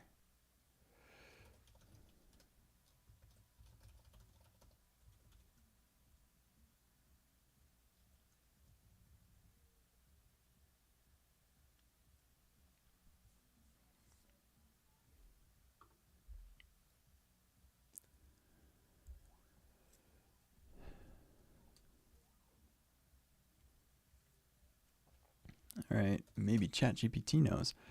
If I have a playwright test utility, or if I have a console log in my playwright test, where can I find that output?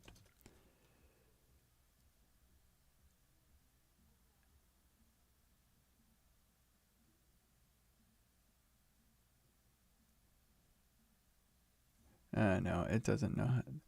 I'm using playwright test. Do you have information, up-to-date information about that?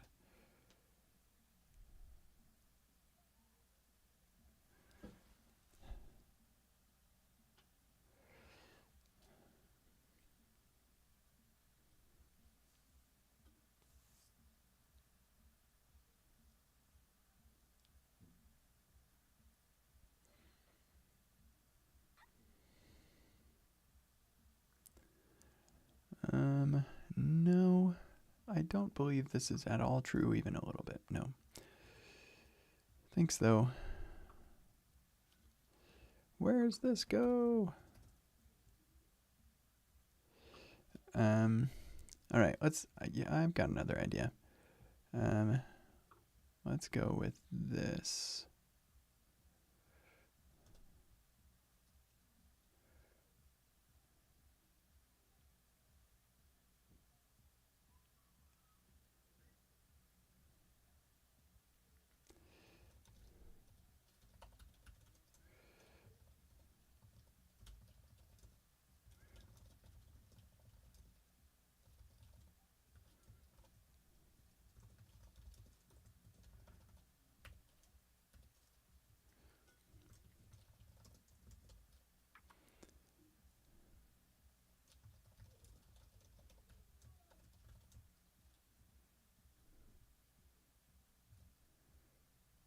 Heck with that. I don't need to do all that stuff.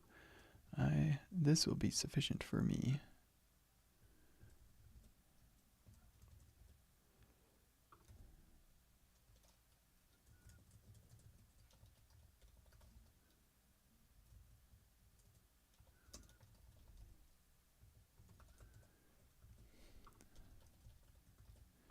Okay, so then if I say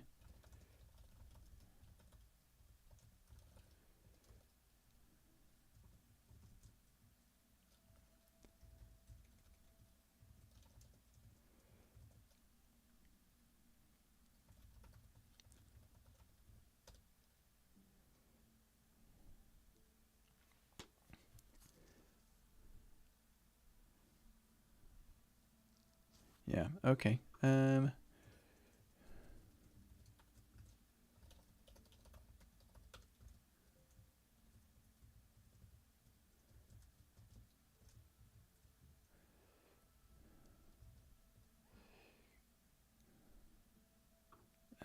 No, let's do that and that. There we go. Okay, got it.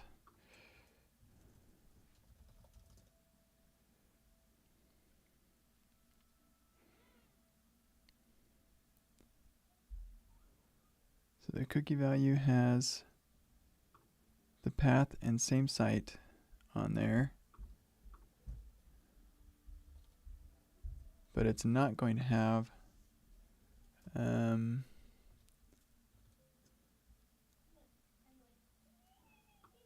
secure.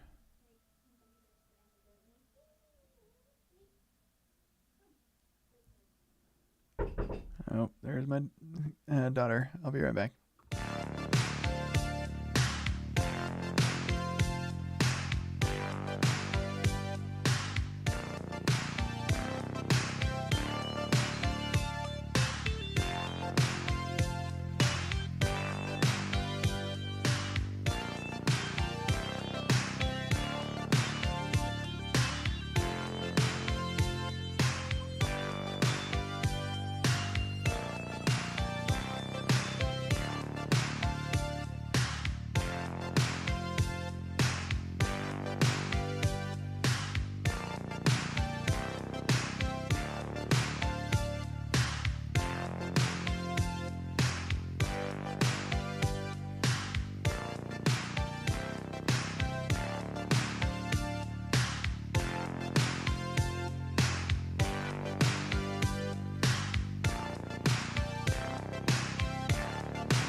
She forgot I was working. Okay, so it looks like we do get some of the configuration options, but certainly not enough to really consider ourselves in a good spot there. So what really annoys me about this parsing thing is that why don't they just say the value is this and the name is like, can't they give me that? That's really annoying. Parse coming from cookie. Cookie is like the thing to use for this stuff. Yeah, that's annoying. Oh well.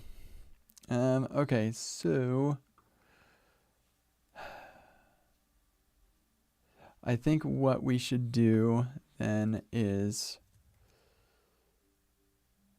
session storage isn't going to have that, is it? Session storage dot, no, it's not. Okay. All right. So we'll do this.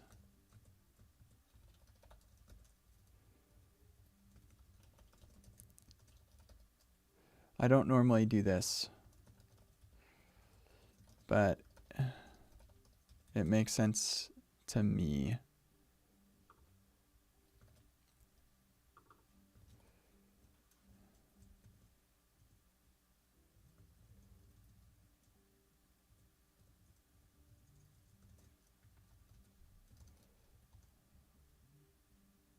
Now what are we complaining about?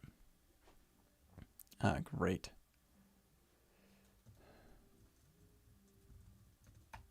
You gotta be joking. What a pain in the neck.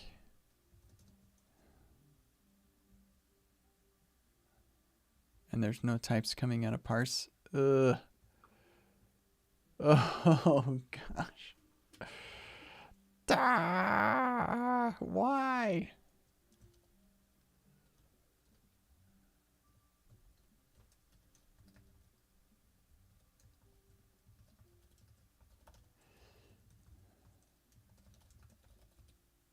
What a piece of garbage. Ugh. I hate it so much. Ugh.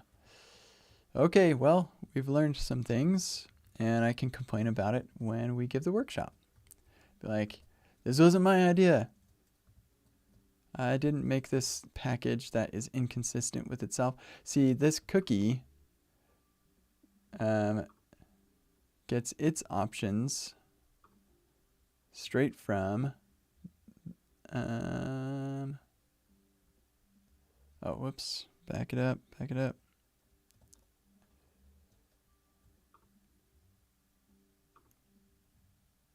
Straight from the cookie package.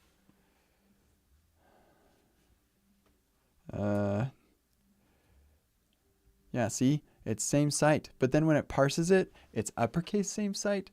Ugh, I hate it so much. Okay, whatever.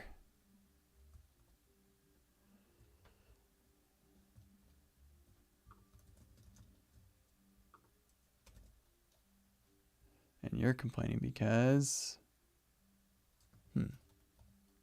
we can't set secrets, I guess. Oh, add cookies. Yeah, there it is.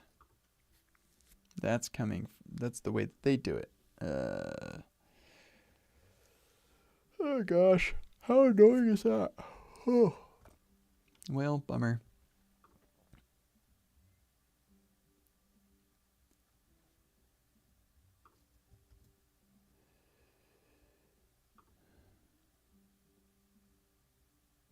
So we had these two properties we could get.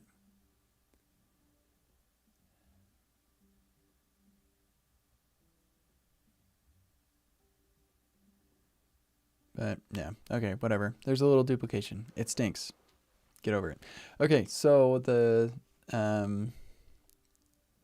yeah, do we have them author this?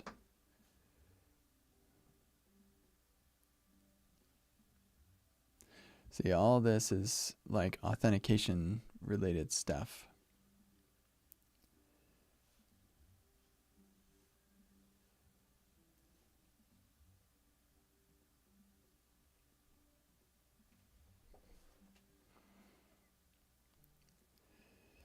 Okay, I'm gonna stand up.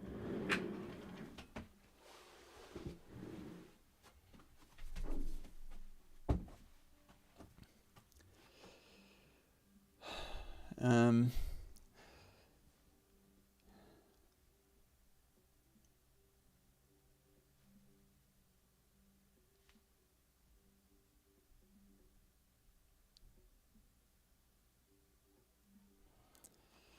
so the learning outcome here is whatever authentication strategy that is being employed in your application, you need to simulate it with the tools you have. And so when I was at PayPal, that meant, how did we do that? I think we had to make a request. Yeah, I'm pretty sure we had to make a request to a service to get a cookie for a fake user. That was stupid. I hated that. But the point is that you figure out how your application determines whether you're logged in, and then you simulate that with the tools that you've got. So for us, that involves creating a session, setting the session key with our authenticator abstraction, and then getting a cookie value. Then we parse that. I wonder if add cookies, you could just cookies array.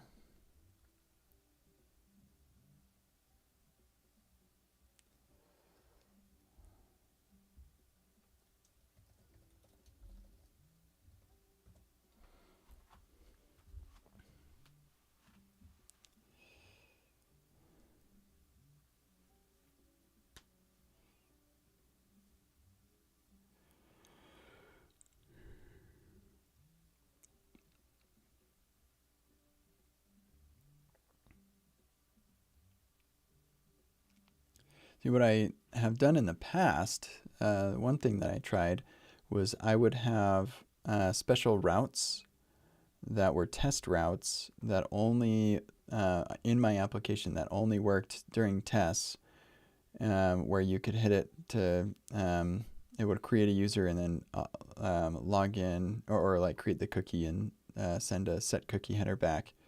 And what I like about that is that would work with Playwright or Cypress or anything else. What I don't like about that is what if you ended up accidentally shipping that to production? Log in as any user. That would be so bad.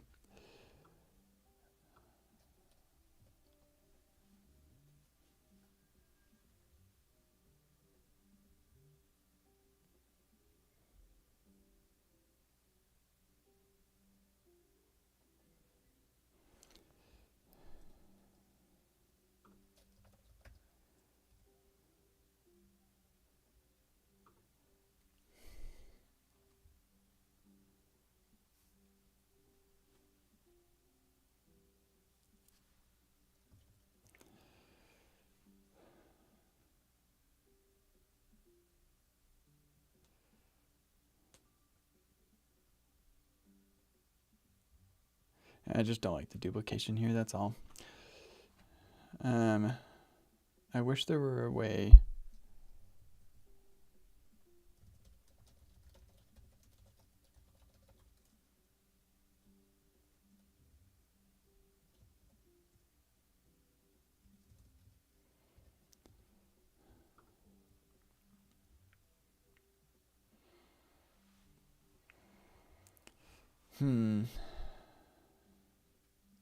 So this is how you get the cookies. Not quite what I want. I want to be able to set cookies just with a regular cookie header. Oh well. We're going to stick with this, and we will have people write this function. It's not that complicated. It really is not. And with the emoji to guide, and say, hey, here's like, the important thing is that you learn or you figure out how does your app authenticate the user, and then you simulate that with the tools you have. That's it. That is a fine learning outcome. So that is one part of the exercise for sure. And then the other part is using that login thing you just created to log the user in and then fill out the form, and we'll just provide like most of this stuff. In fact, maybe we'll provide all of it because none of that is part of the learning outcome.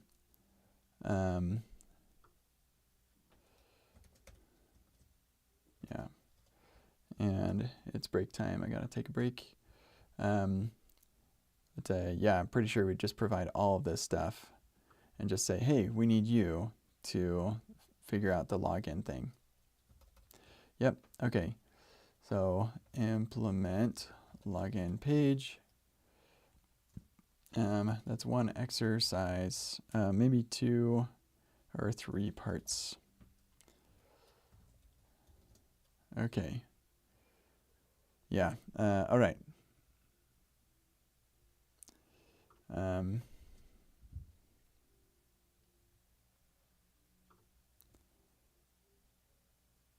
then maybe there could be like a, go ahead and try and implement the password thing, possibly. Okay, yeah, gonna take a break. See you in about 5 minutes.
All right.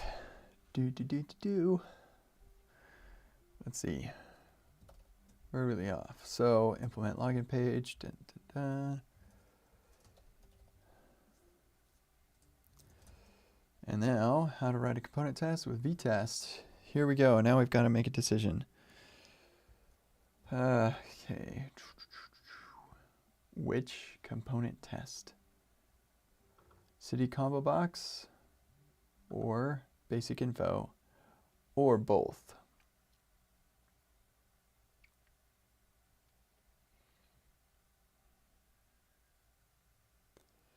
I could totally see, I think actually with the way that I've got these in just a single exercise, 5 parts for an exercise is not a ton. It's okay. It's not too bad.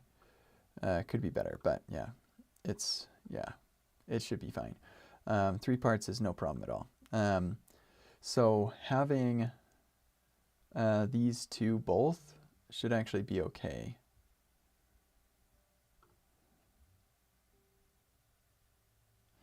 Something's going on. People coming in and out of the house right now. I think we're good.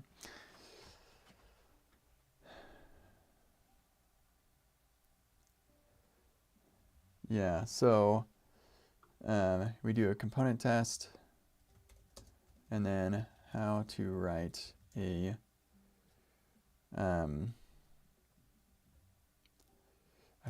kind of feel like we should do the unit test first, because it's just so much easier, but maybe we do it here. Encryption test, 1 exercise, 2 parts, maybe.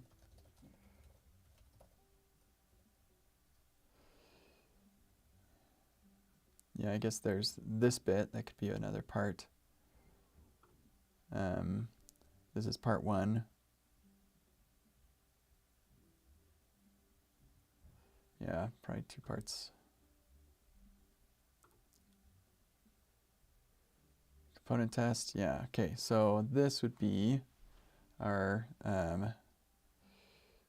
share or user, what is it called? Basic info component test. And that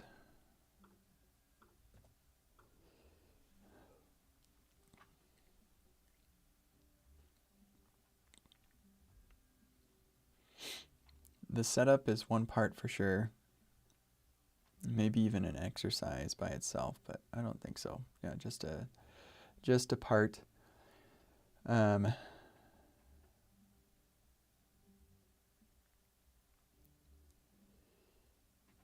Each one of these could be a part. So I don't think we need multiple exercises. So we get 1, 2, 3, 4, and then 1 part to do the setup.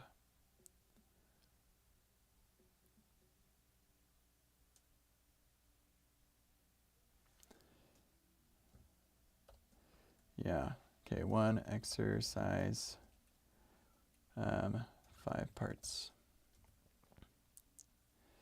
Write a component test that, with vtest that uses a test database. All right. So then this is where things get kind of tricky. So this would be city combo box. There might be 2 exercises here. So the first exercise would be setting up the utilities.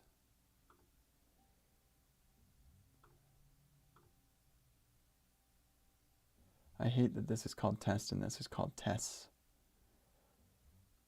I should figure out a different way to do that. I get to make that up anyway, so maybe we put it in other. Yeah, let's put it in other.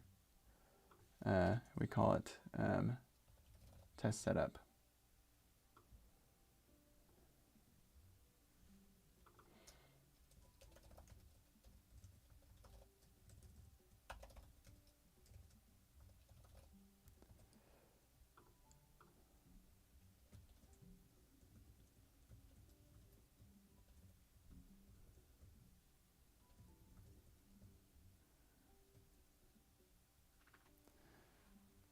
Okay, yeah.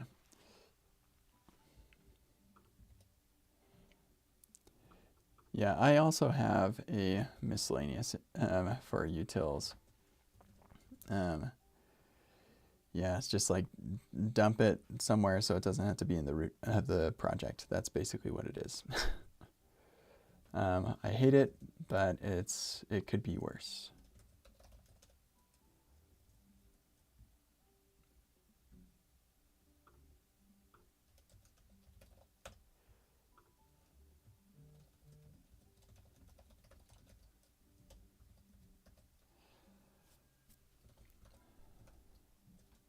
Okay, so,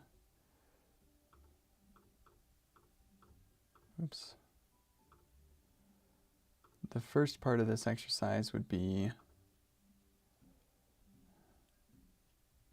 the global setup stuff. So we'd have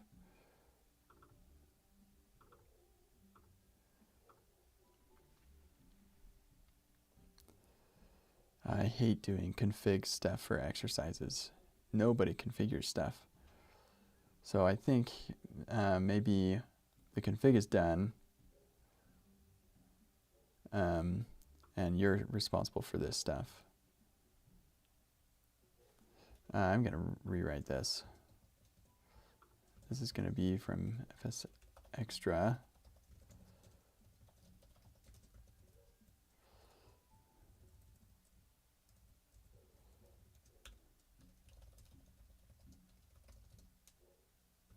Hold on a second. Yeah.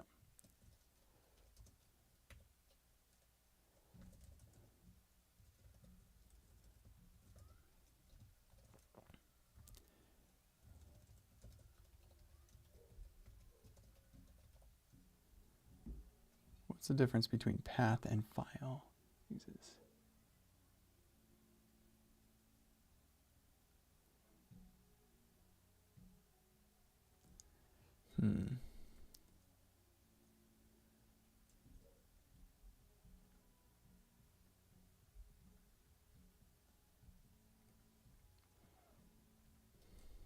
Yeah, I think we just want path exists. Okay. So that's nice at least. Simplifies it a little bit. Ensure DB ready. Now, is that going to be a problem? Yes, it is, because the database URL is relative to what is set up in the when the client is configured. And that client is so annoying. At least for what I'm doing.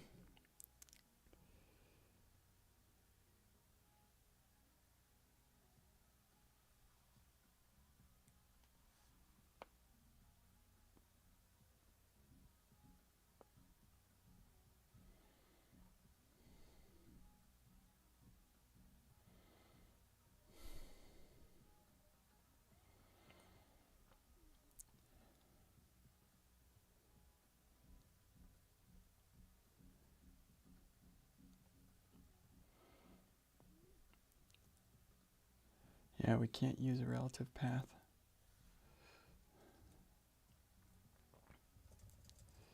So this would have to be, let's do this. We can make this work. Path from path, or path.join.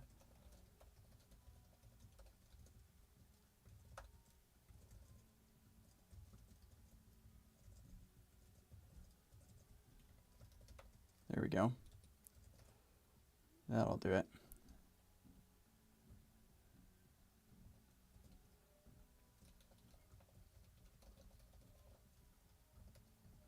That simplifies it a bit. Oh yeah, so the spawn thing. We don't have execa in here, do we?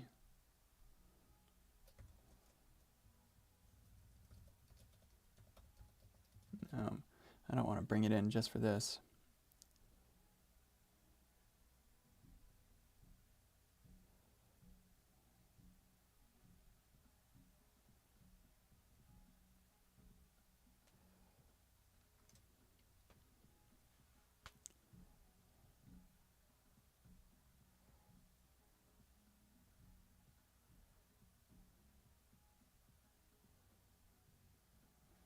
Okay, so that's ensuring the database is ready. Yep.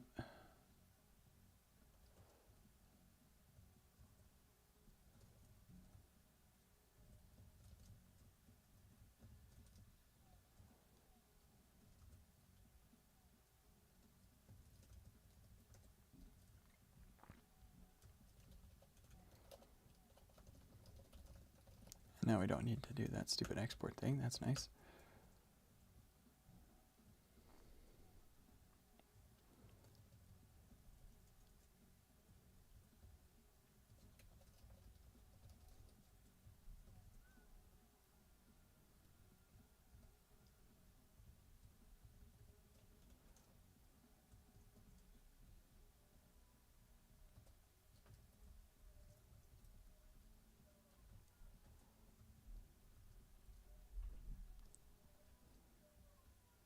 Great. So then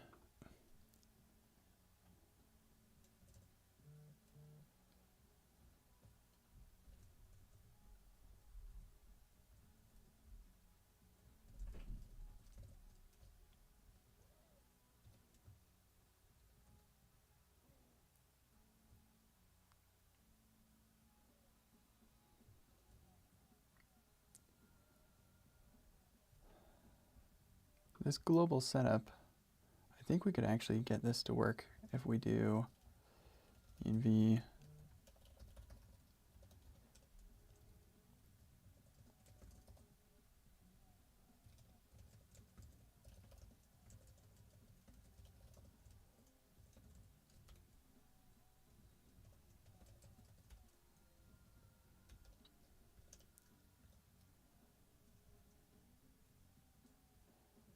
so now it's not happy about shell for some, oh, whoops. Yeah, that makes sense.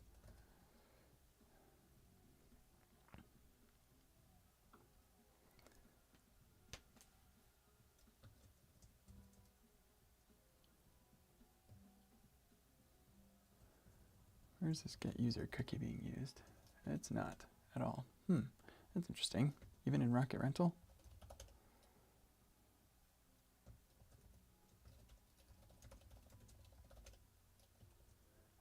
Yeah, in the booking test, I removed that. So we'll get rid of this. Oh, wait.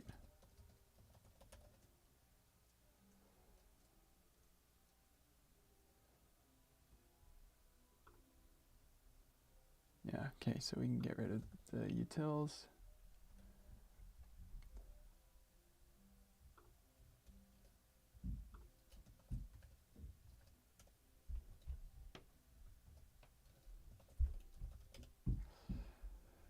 Okay.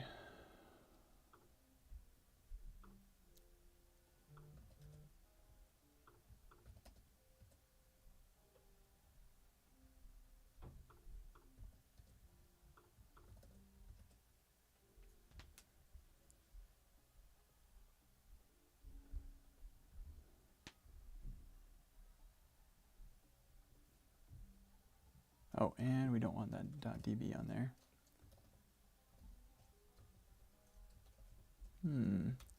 No, one character off. That's annoying.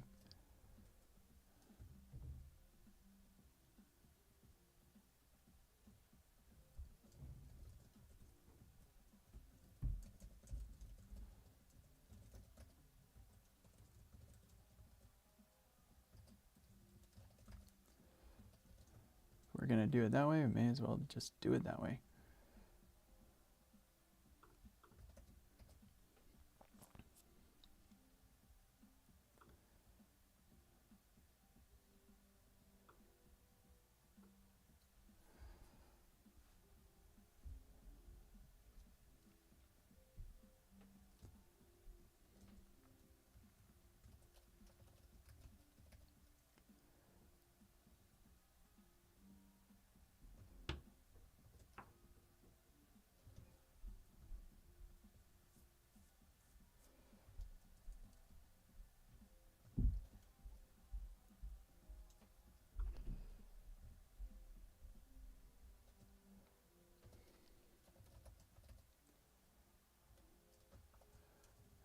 just thinking.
Yeah, so after each test, yeah, that's an important thing to call out, so this is good.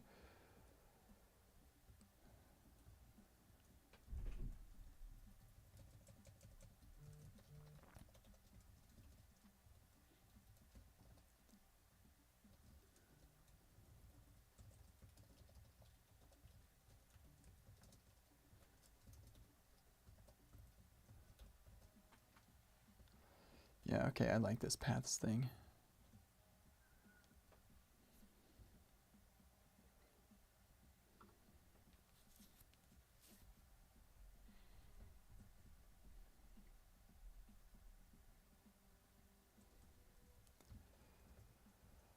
So this is to set up the base,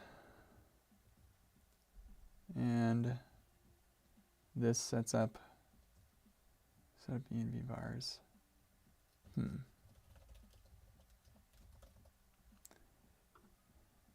And we do that to make sure that those variables are set before this piece shows up. Okay, great. So I've been doing this in the O2 solution, and the O2 problem, I'm all over the place. Okay.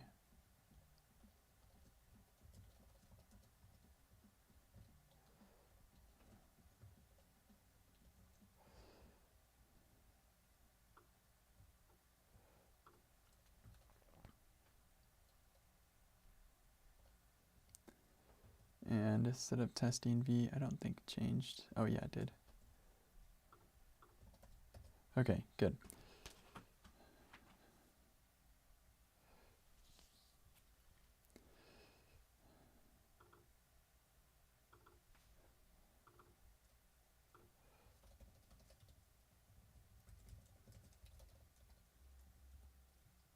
Okay, that's fine as fs, it's fine. Okay, great. Let's make sure that actually works.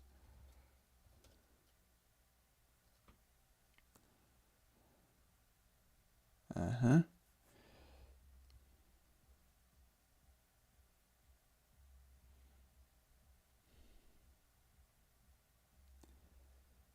That tells me it's probably using the real database.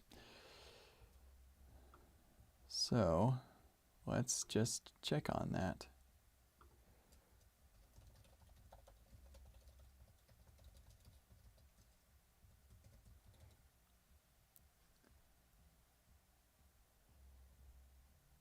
Yep, that's using the real database. All right, so why would it be doing that?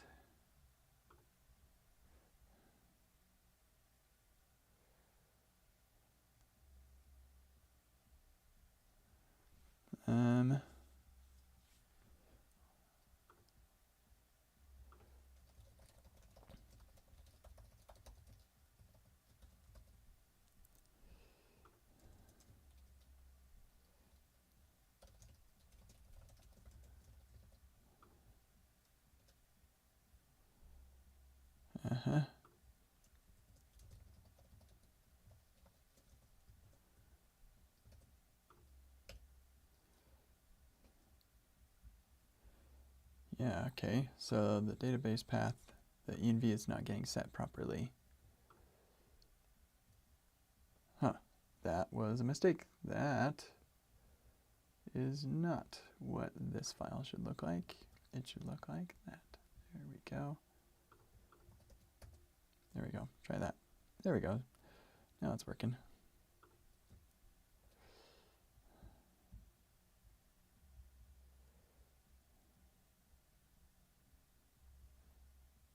Yeah. Okay. So that at least is good. Let's get rid of this console log. And this one.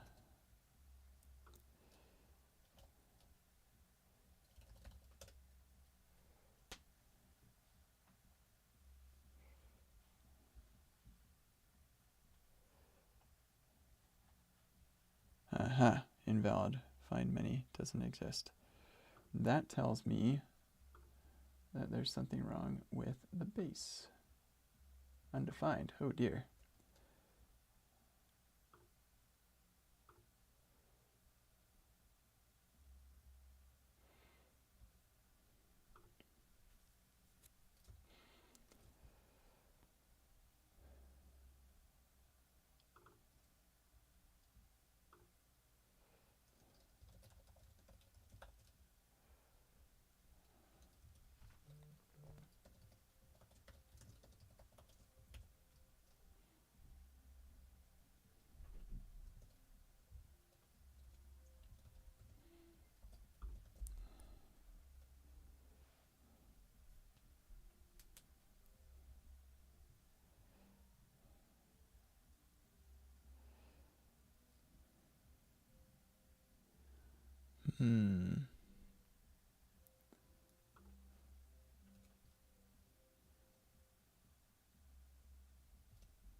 I wonder if teardown should delete the base. I think that would be really annoying though.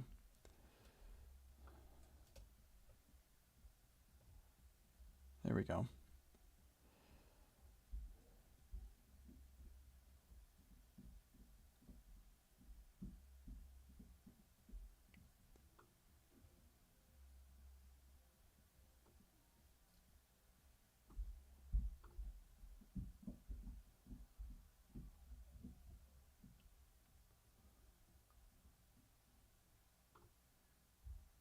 Interesting.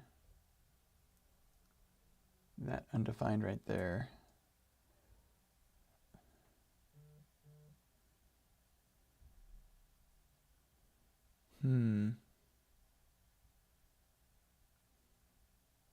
Ah, right there. Interesting. Yep, there it is. My bad.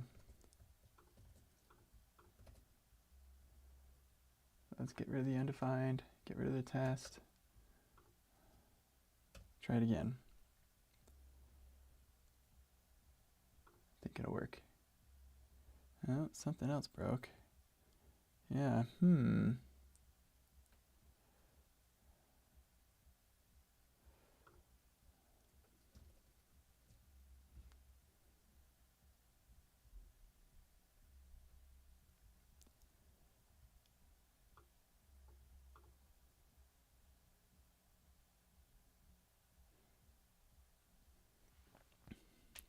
Okay, so it created the file, applying migrations. Huh.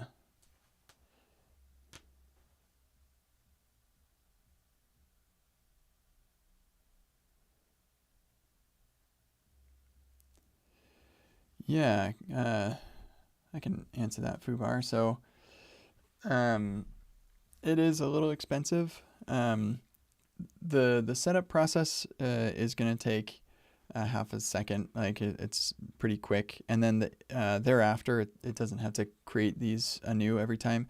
It will copy the database file every time. So with every test, it creates a copy.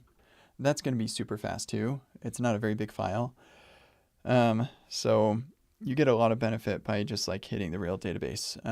Mocking the database would take so much work, an enormous amount of effort. And so, like, in fact, most of the time when people talk about mocking databases, what they mean is creating a SQLite database instead of their Postgres or something. So yeah, this is fine.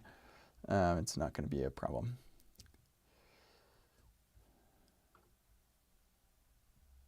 Just got to figure out why it seems to be applying the migrations. But it, yeah, somehow. There's the undefined thing again. Yeah, that's probably a bit of a problem. So let's come back in here, console log, process, env, database path, and URL.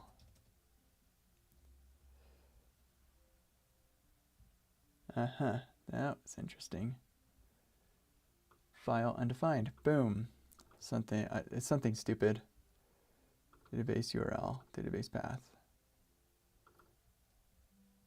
Yeah, that is the problem. Right there. There we go. Fixed it. Ching. Yeah, the test runs in half a second. It's not the fastest test, but when your alternative is figuring out how to mock everything, like what? No, thanks. All right, cool. So I'm actually happy about this because I feel like the setup is a little bit more straightforward.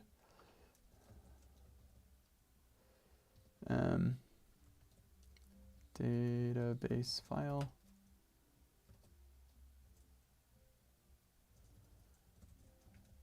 Base database file.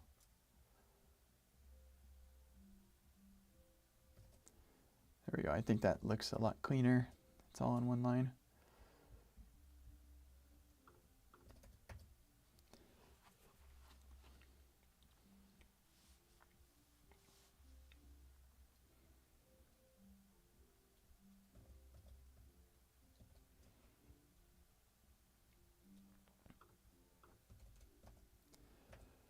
Super duper.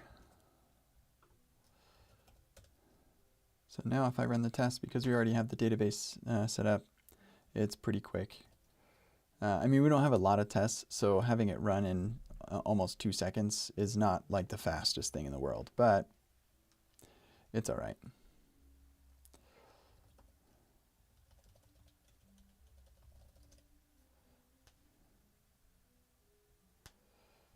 Yeah, it's fine. Stellar. So let's see, what else do we need to do?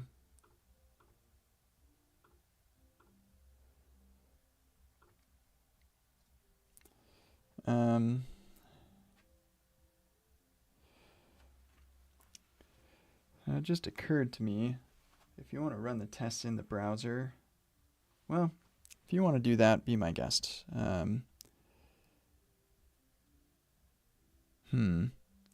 So like in the web app, we have a test tab. That seems like a pretty natural place to run the tests, or to want to run the tests. I think I'm going to tell people don't bother because this is a testing workshop. You should run the test the way that you would run the tests in the real world. So yeah, we'll do that. All right. So now that we've established the way that that's going to work, we're going to have an exercise on, probably have 2 separate exercises. One that has a simple, or maybe like starts this test out or something. Yeah, to insert some cities. Yeah, so we'll have the start of the test all spec'd out for you. And so your job is to make it so that I have a database to connect to that is fresh and deletes itself and everything. So that's exercise 1. Exercise 2 is using that to actually test a thing. Now, is that part very useful? is there a really great learning outcome there? I mean, we are getting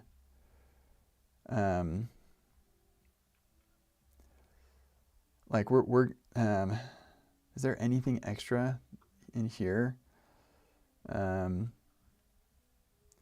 I mean, yeah, there's a couple of things interesting, like, oh, managing state as part of this stub. That's kind of interesting.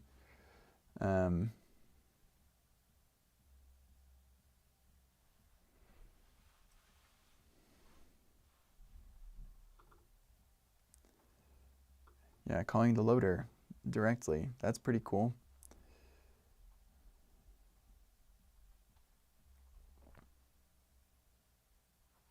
Is there a reason I can't just return the response? I feel like I may have tried this before and it didn't work, and that was really annoying.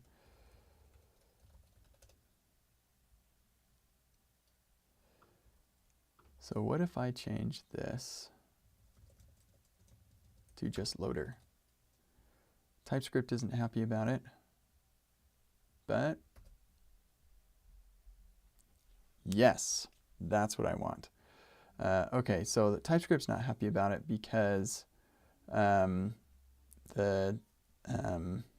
it's using loader function args. So let's dive into this and see what happens.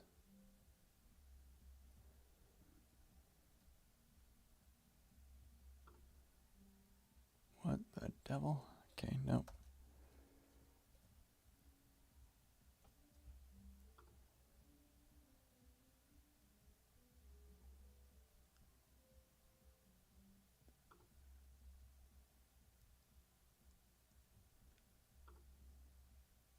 Yeah, okay. Loader function. So what if instead of, yeah, see, because it is data function args.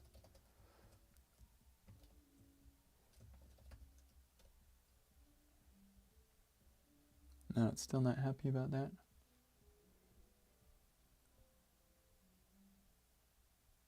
Oh, because it's coming from server. What? Huh. Well, that's annoying.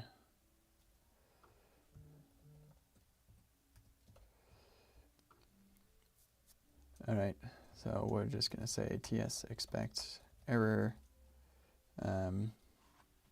This works.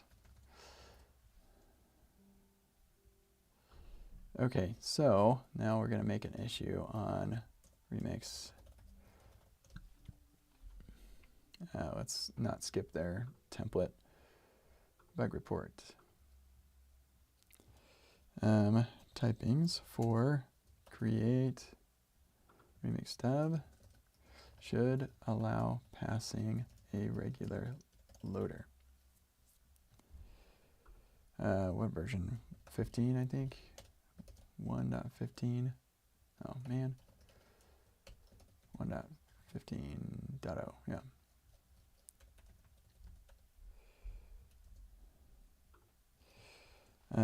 Create. Yeah. Do this.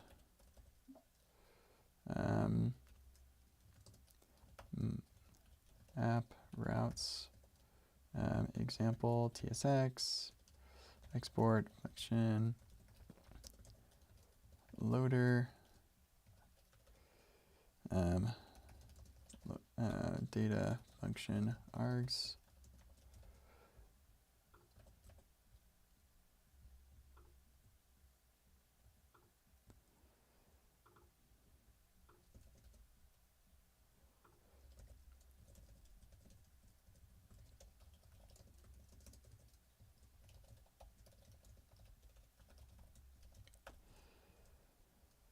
Okay, and then app routes example test tsx. Import loader from example and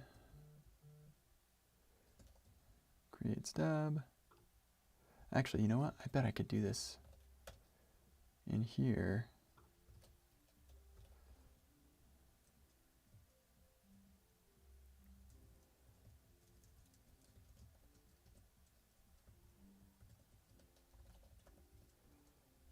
Come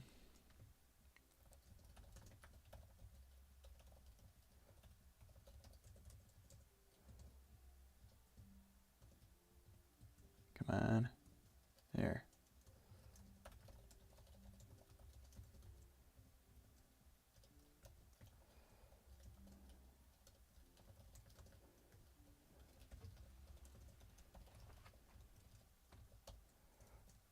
There it is. That's it. Make pretty.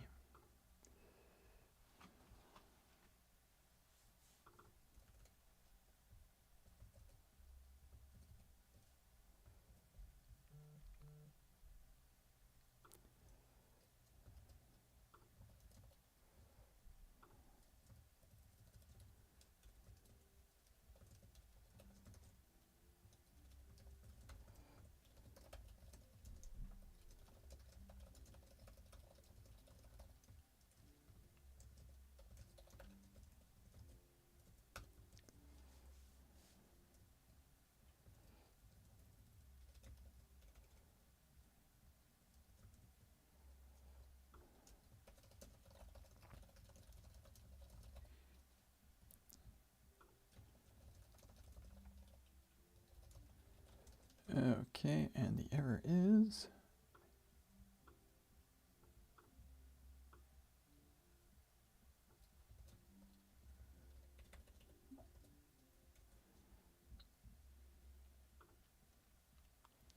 there we go. Dun, dun, dun, dun. So now I can reference that in my comment. Right, where is it? Yeah, right here.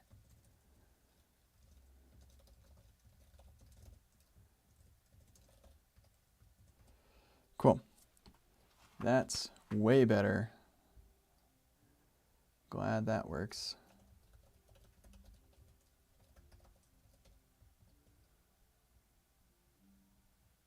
Yeah, see, look at that garbage. Nobody wants that. Just give me the same loader. I want the exact same loader.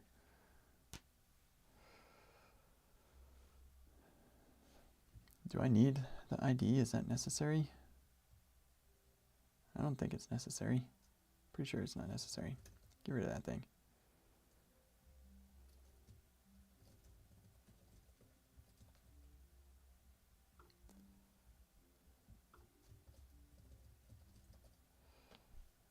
Boom, still works. Beautiful.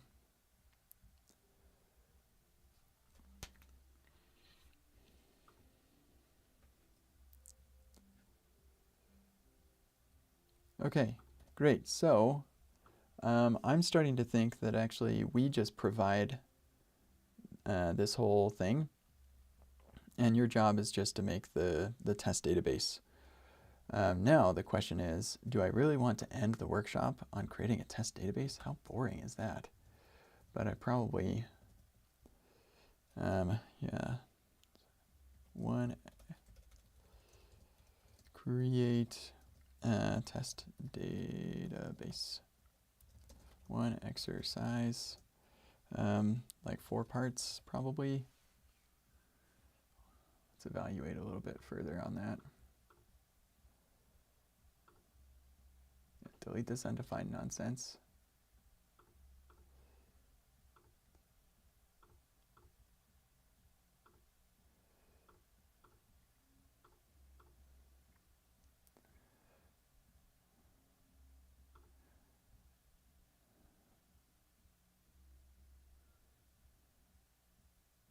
Okay, so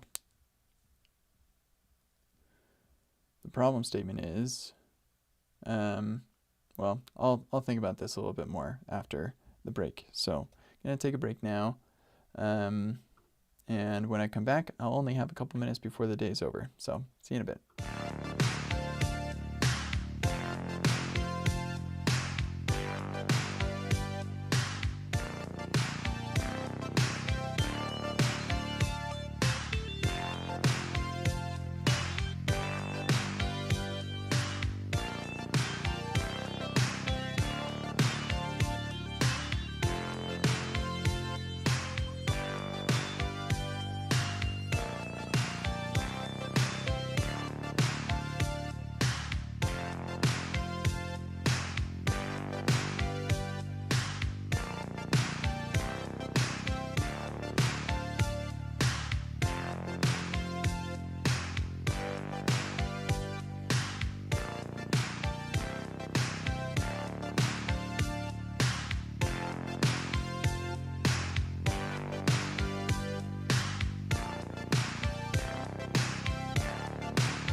Alrighty.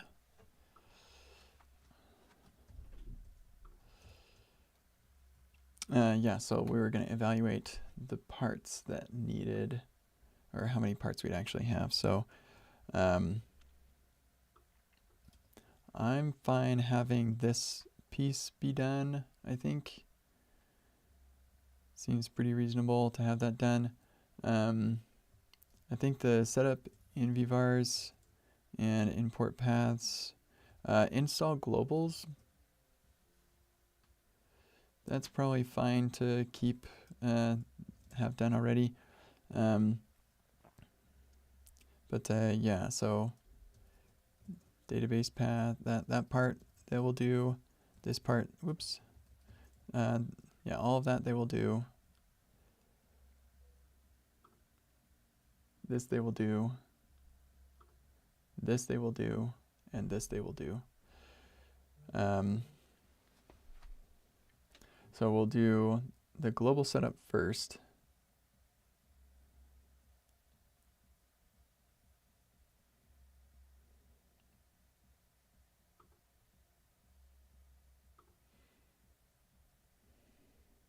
So like, let's create the database that is going to be our isolated copy.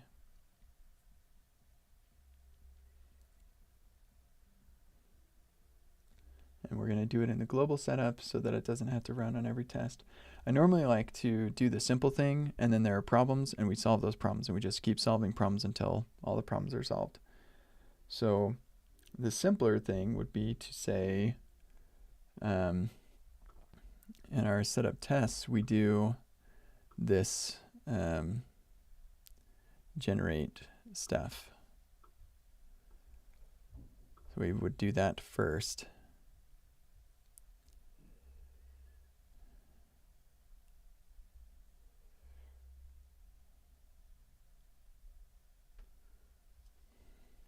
The tricky thing is this import.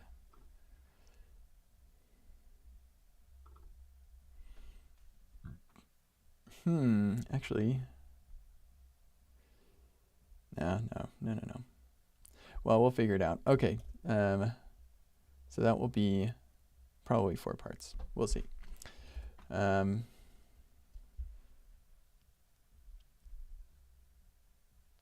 Now, the last time I did this, I started at the end and worked my way backward. And that worked pretty well.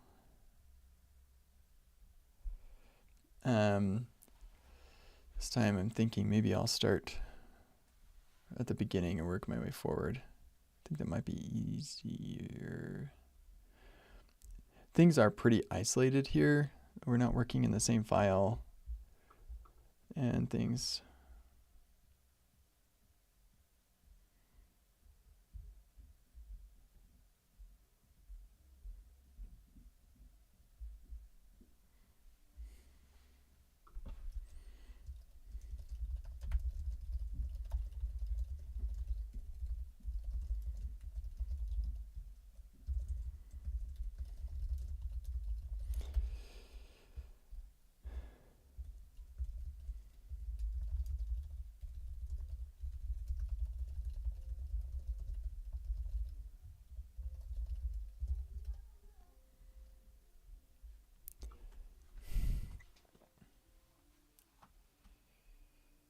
Part of the reason why I think part of the reason why I'm reluctant to work backwards is because this is the hard part. I'm not sure how I want to do it.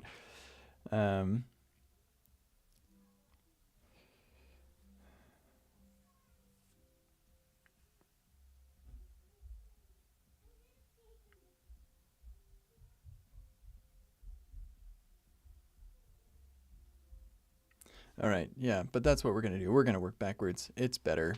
It's a lot easier. So one other thing we're gonna do though, is we're gonna pull up Rocket Rental and update things a bit. We're gonna bring test setup to the other directory. We're gonna delete this and update the where is it? vtest config.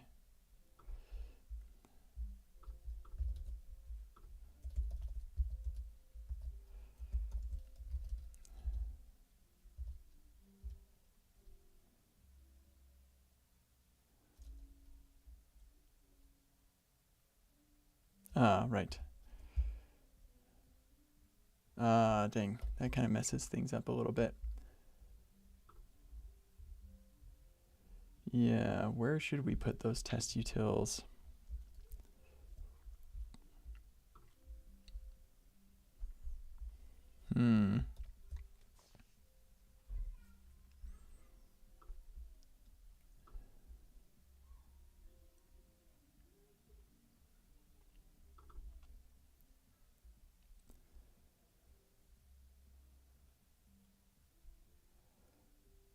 Maybe we don't need to make a Prisma client here. Pretty sure we could just use this one.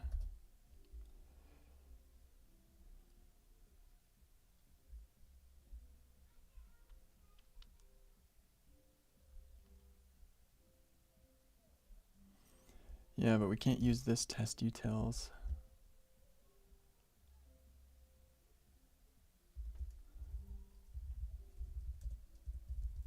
I think we need to call this E2E utils.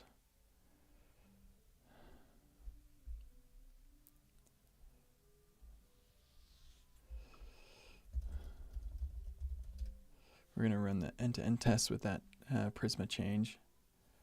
I think it'll work.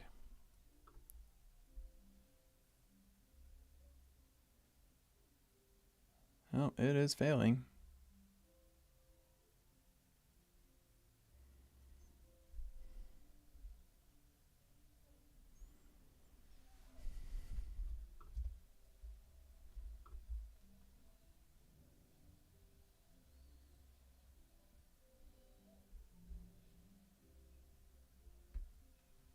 Oh, we didn't export it.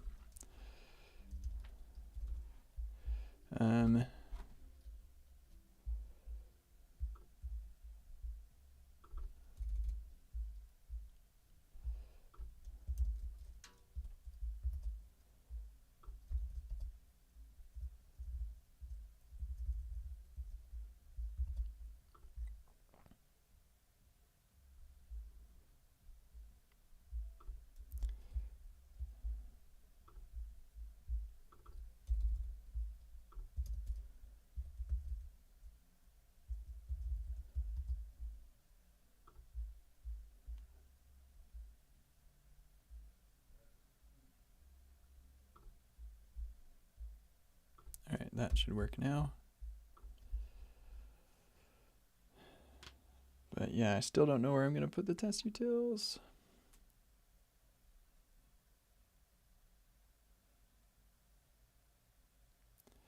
I think maybe this should be playwright test utils, and then we have vtest utils.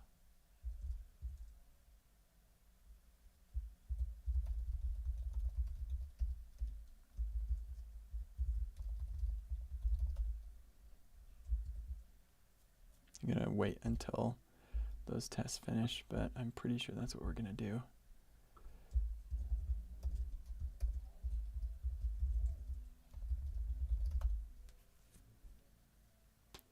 Oh, the tests are failing again.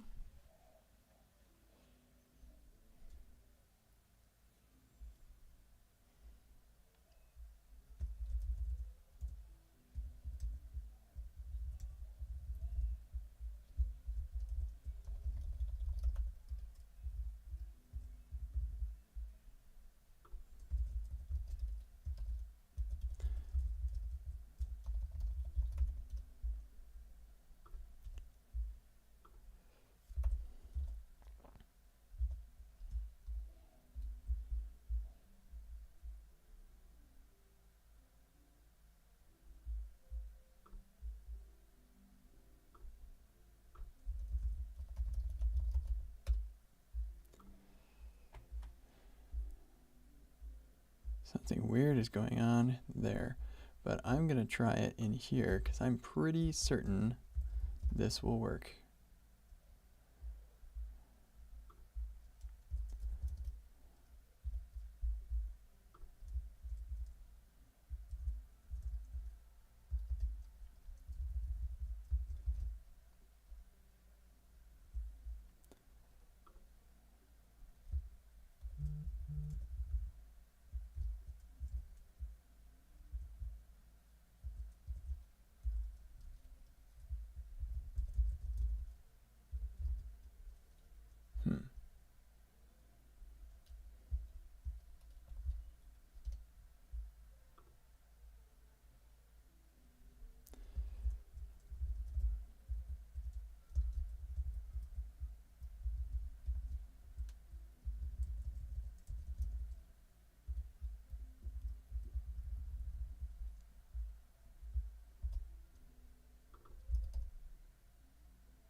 Okay.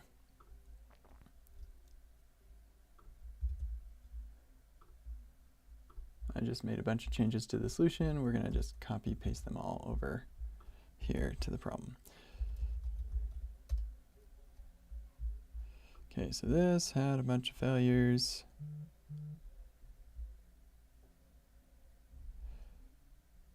Yeah, this very possibly could have broken legitimately because of my changes to the chat page. Yeah, that's probably what went wrong. I also noticed that CI failed. So that's probably what's going on here. I think we're good with this change.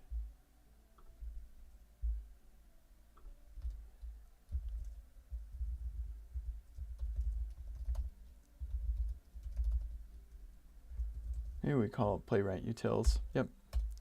It's vtest utils, playwright utils. That makes more sense.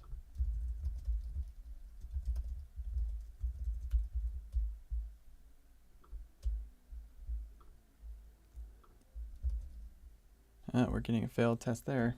Dang it.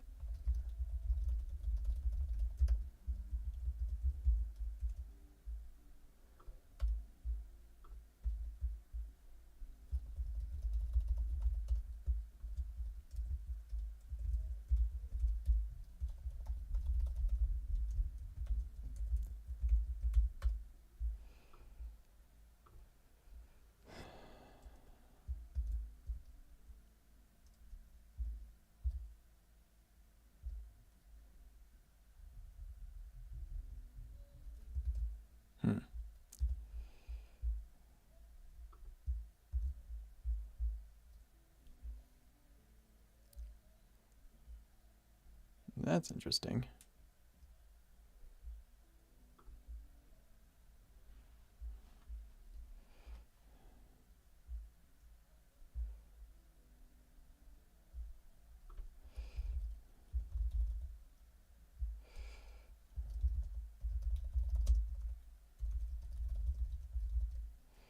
Let's just try the UI, see if that makes it any more clear what's going on. Try onboarding. That all seems to be working just fine. Let's try the review.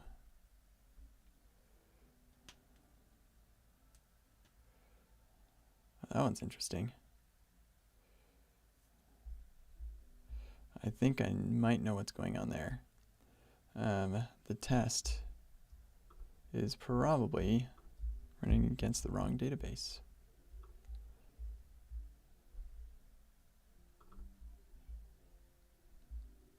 Because this is importing Prisma from the DB server before we get a chance to set up.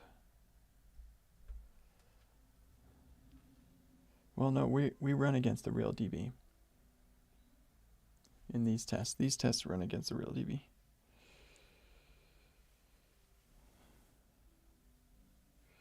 So then the question I will definitely get is, why don't we run against a test database in the Playwright tests?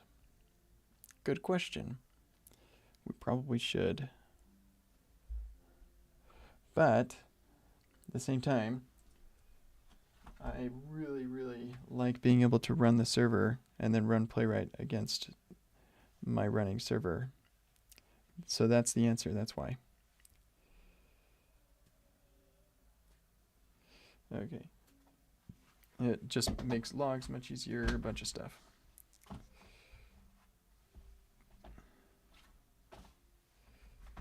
Okay.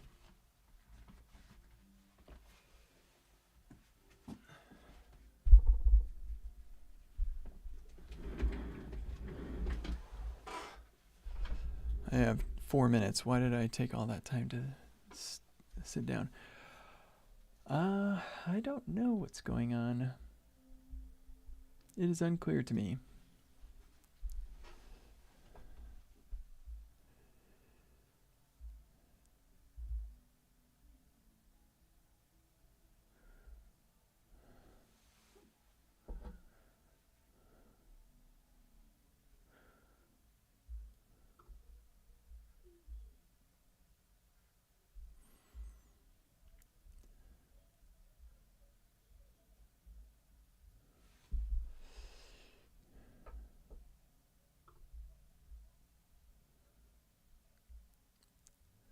logging in?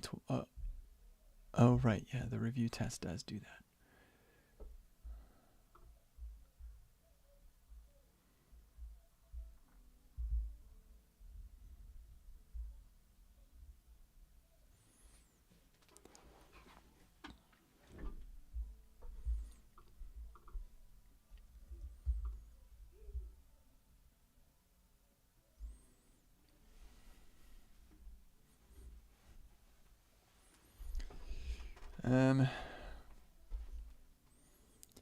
I don't need to waste any time on this because it works in here. Yeah. And we're deleting this test anyway. So we'll just silently delete both of these.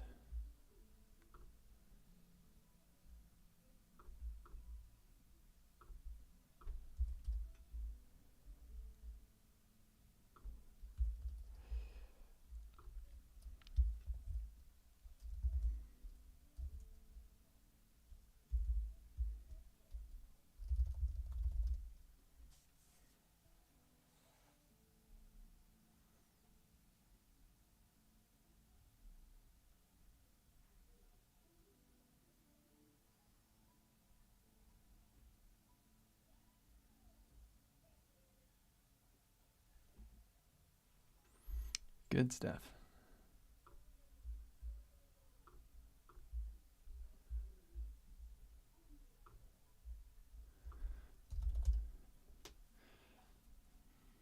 Bum-ba-da-dum. All the tests are passing, at least in the problem app. Presumably in the solution app as well. We can take a look at the diff. I don't think there should be a difference right now.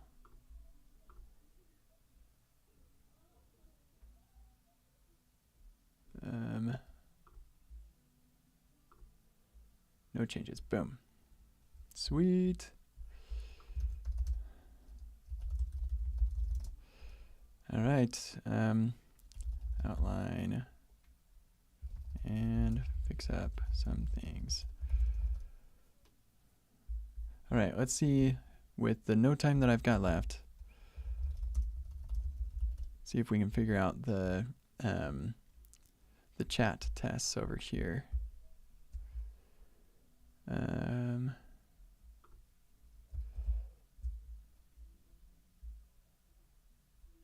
All right, formatted date. That's interesting. That's not what I expected.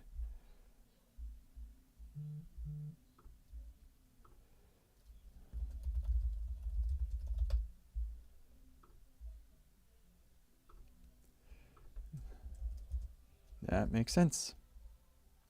If there's no first message, then that will not work. Try again.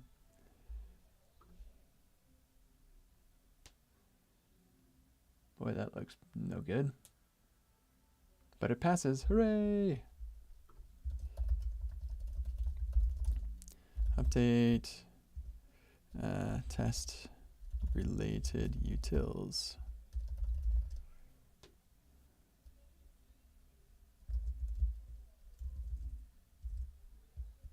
Oh, whoops.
There we go. That will fix that. I thought it would fix that.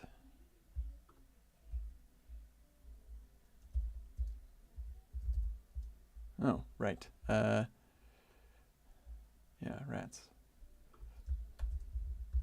Test. Or here.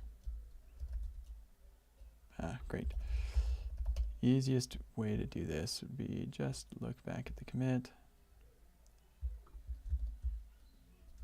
Nope, that's not what I want.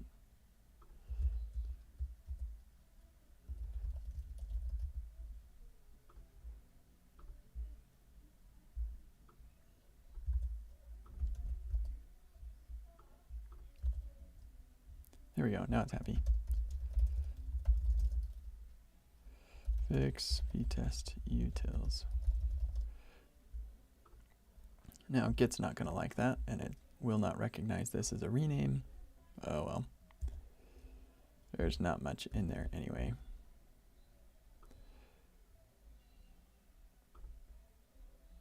Yeah, that's failing.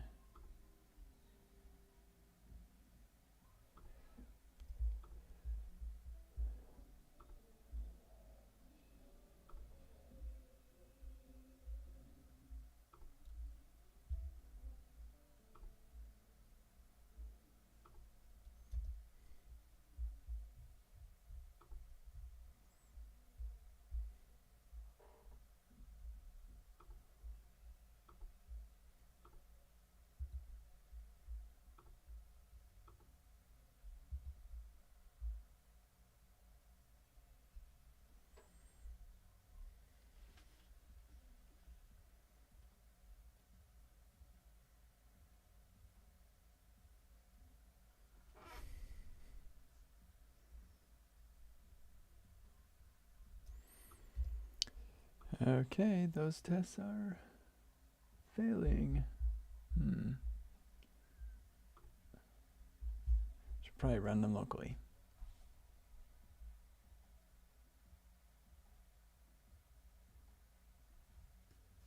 Oh.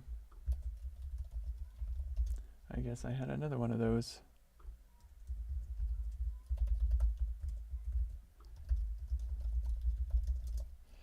Fix broken import.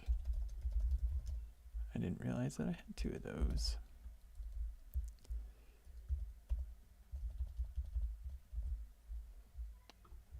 And TypeScript failed for the same reason I expect. Yep, that's the one. All right, so this should pass. I expect it to pass, and it's time for me to go. So thanks everybody for joining. And yeah, tomorrow, let me take a look at my schedule. What's going on tomorrow?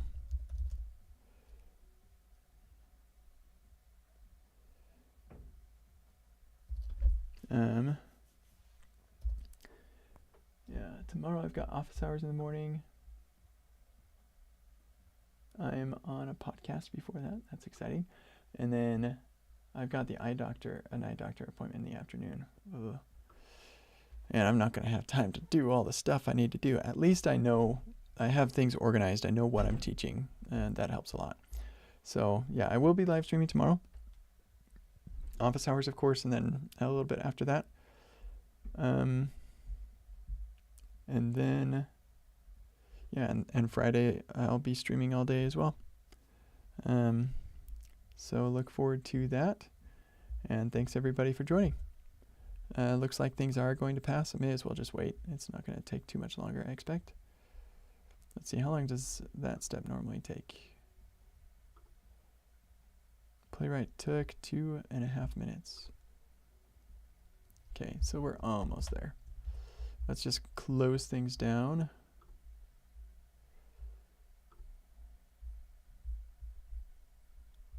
And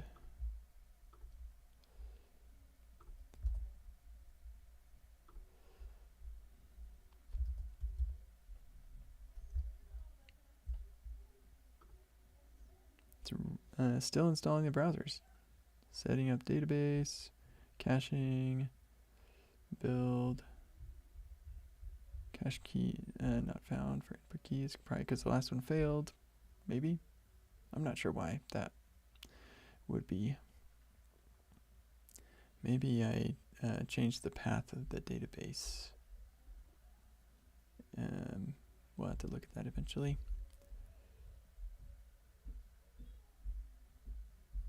I mean, setting up the database doesn't take long. Maybe I don't need to cache it after all. Running 10 tests using one worker.